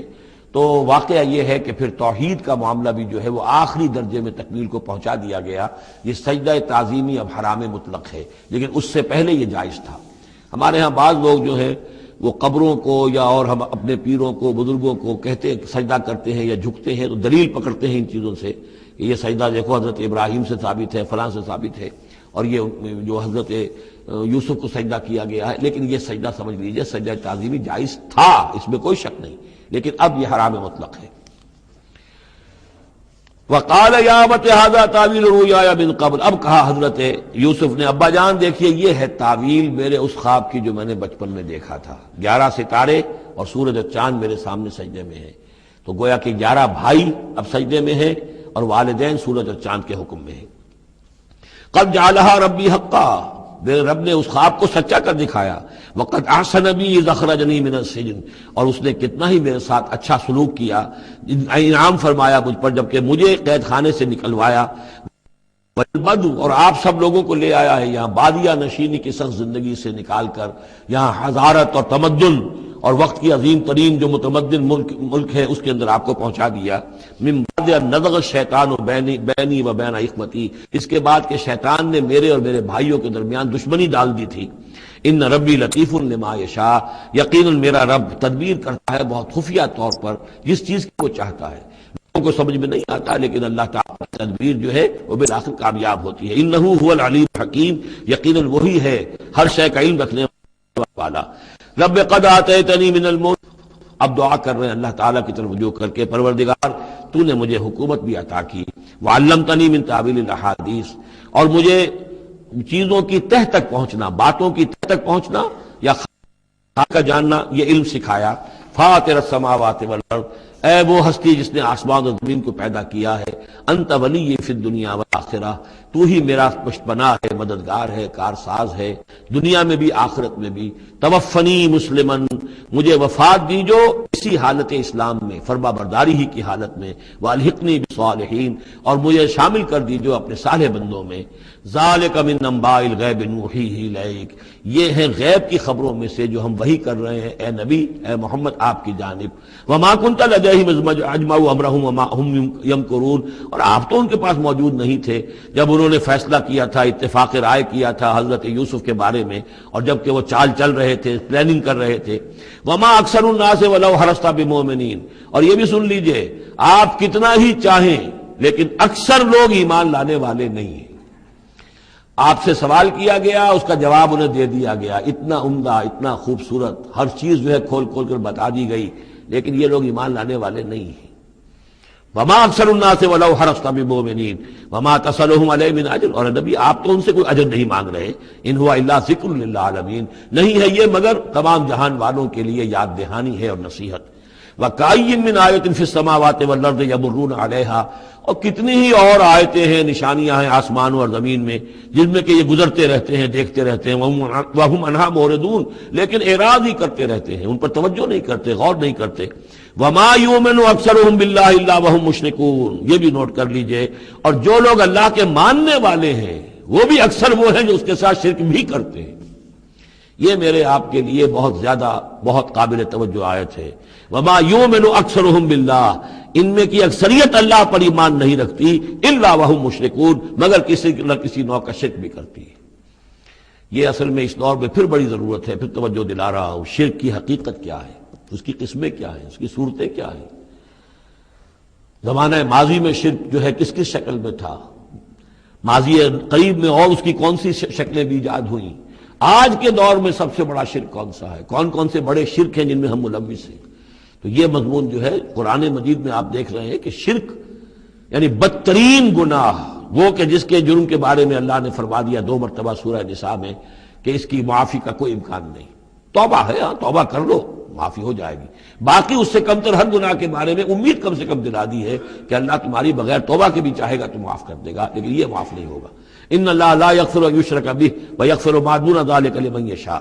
اس اعتبار سے پھر میں آپ کو یاد دلا رہا ہوں کہ اس موضوع پر میرے جو 6 گھنٹے کے کیسٹس ہیں، 6 گھنٹے کی تقریریں ہیں، شرک فی الذات کیا ہے، شرک فی الصفات کیا ہے، شرک فی الحقوق کیا ہے، عہد حاضر کا شرک کیا ہے، نظریاتی شرک کیا ہے، سائنس میں یہ شرک کس طور سے آیا ہے، اور یہ جو قوم پرستانہ نظریہ ہے اس میں یہ شرک کس طرح آیا ہے، مادہ پرستی میں یہ شرک کیسے آیا ہے، نفس پرستی کس اعتبار سے شرک ہے، یہ دولت پرستی کس پہلو سے شرک ہے۔ تو ان چیزوں کو ابھی ضرورت ہے کہ آپ سمجھیں۔ وما يؤمن اكثرهم بالله الا وهم مشركون اللهم ربنا لا تجعلنا منهم اللهم اجعلنا من عبادك الموحدين۔ اللہ تعالی ہمیں اپنے موحد بندوں میں سے بنائے۔ وكأي من آية في السماوات والأرض يمرون عليها وهم عنها معرضون۔ اور کتنی ہی نشانیاں ہیں آسمانوں میں اور زمین میں جن پر سے یہ گزرتے رہتے ہیں لیکن اعراض کرتے ہیں، ان کی طرف توجہ نہیں کرتے، غور نہیں کرتے، ان سے سبق حاصل نہیں کرتے۔ وما یؤمن اکثرهم باللہ الا وهم مشرکون۔ ان کی عظیم اکثریت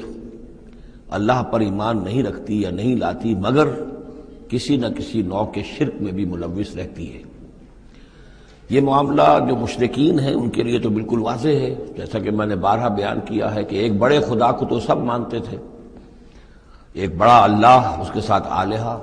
کیپٹل جی والا گاڈ ایک، باقی گاڈز اینڈ گاڈسز بے شمار، مہادیو ایک، باقی دیویاں دیوتا بے شمار۔ لیکن جو لوگ اپنے آپ کو موحد سمجھتے ہیں اور اپنے خیال میں وہ امکانی حد تک موحد ہوتے بھی ہیں، بسا اوقات غیر شعوری طور پر وہ بھی کسی نہ کسی نوع کے شرک میں ملوث ہو جاتے ہیں، جس کے لیے بڑی گہری بصیرت کی ضرورت ہے کہ شرک کن کن صورتوں کو اختیار کر سکتا ہے، اس کا صحیح تصور اور صحیح شعور اور ادراک انسان کو ہو جائے۔ افامنوا ان تاتیہم غاشیۃ من عذاب اللہ۔ کیا وہ نہ چنت ہیں، اس سے بے خوف ہو چکے ہیں اس سے کہ دھمکے ان پر کوئی عذاب کی طرف سے ڈھانپ لینے والی شے، کوئی آفت عذاب کی، اللہ کے عذاب کی، او تاتیہم الساعۃ بغتۃ، اور انہیں اس کا بھی کوئی ڈر نہیں رہا ہے کہ قیامت اچانک آ پہنچے، وہم لا یشعرون، اور انہیں اس کا احساس تک نہ ہو۔ قل ھذہ سبیلی ادعو الی اللہ علی بصیرۃ انا ومن اتبعنی۔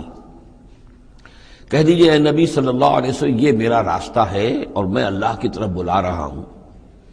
لیکن یہ میرا بلانا اور اس راستے کا اختیار کرنا اندھیرے میں ٹامک ٹوئیاں مارنے کے مترادف نہیں ہے۔ علی بصیرۃ انا، میں بصیرت باطنی کے ساتھ، سوجھ بوجھ کے ساتھ، سمجھ کر،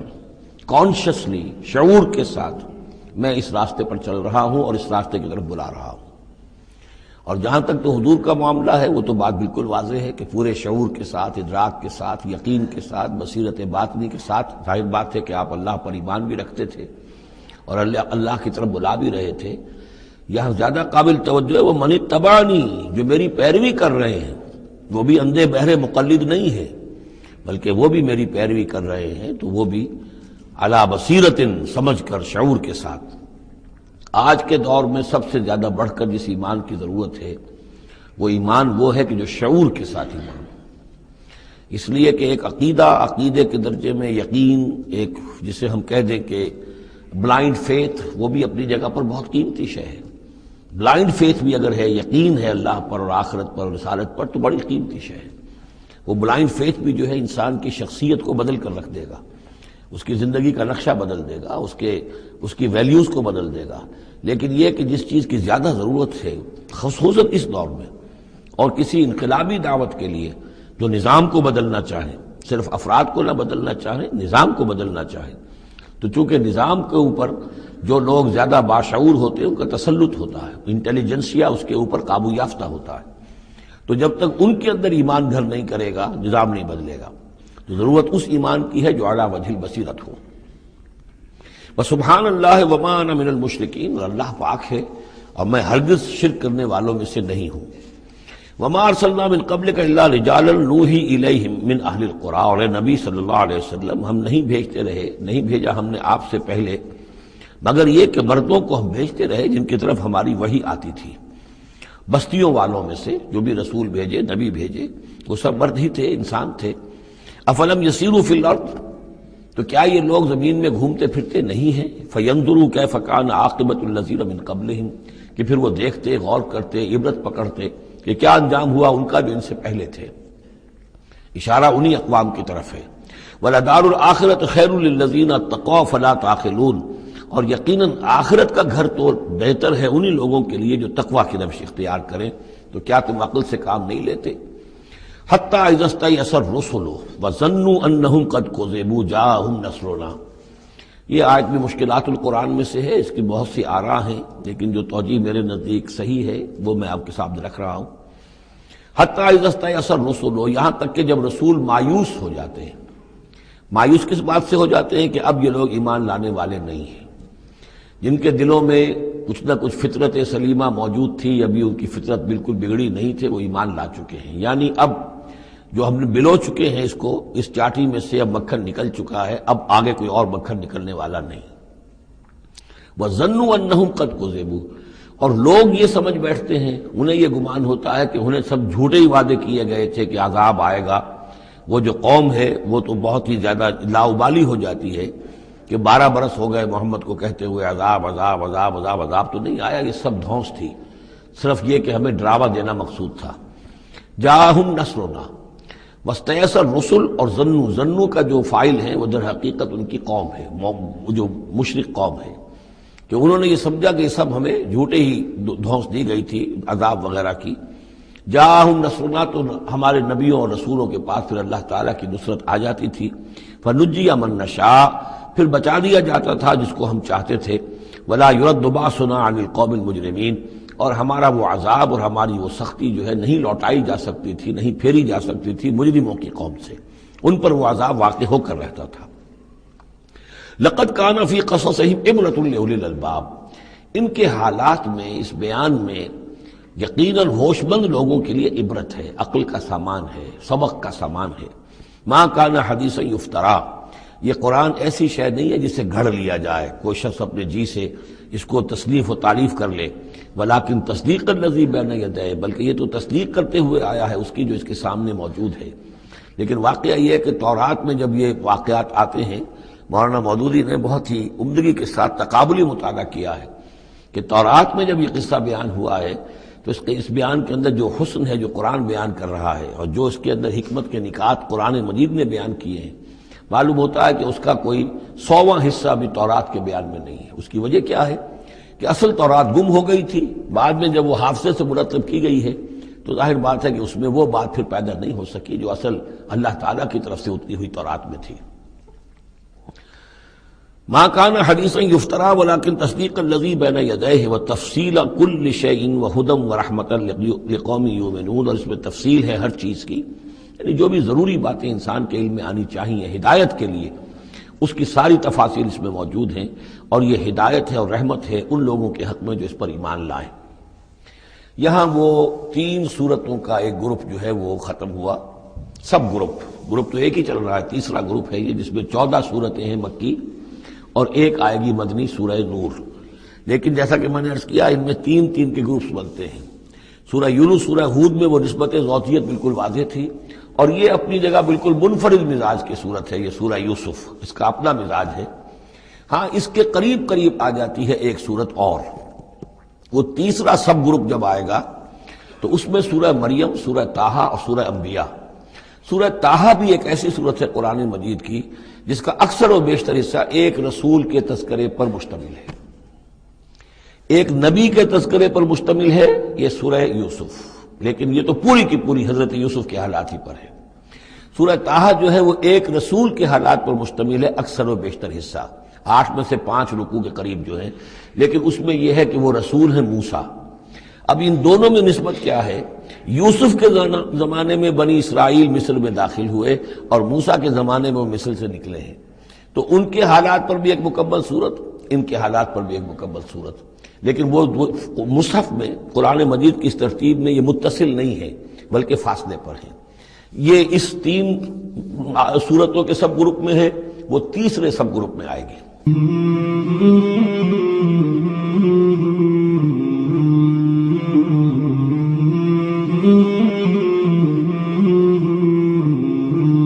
مولاي صل وسلم دائما أبدا على حبيبك خير الخلق كلهم. مولاي صل وسلم دائما أبدا على حبيبك خير الخلق كلهم. مولاي صل وسلم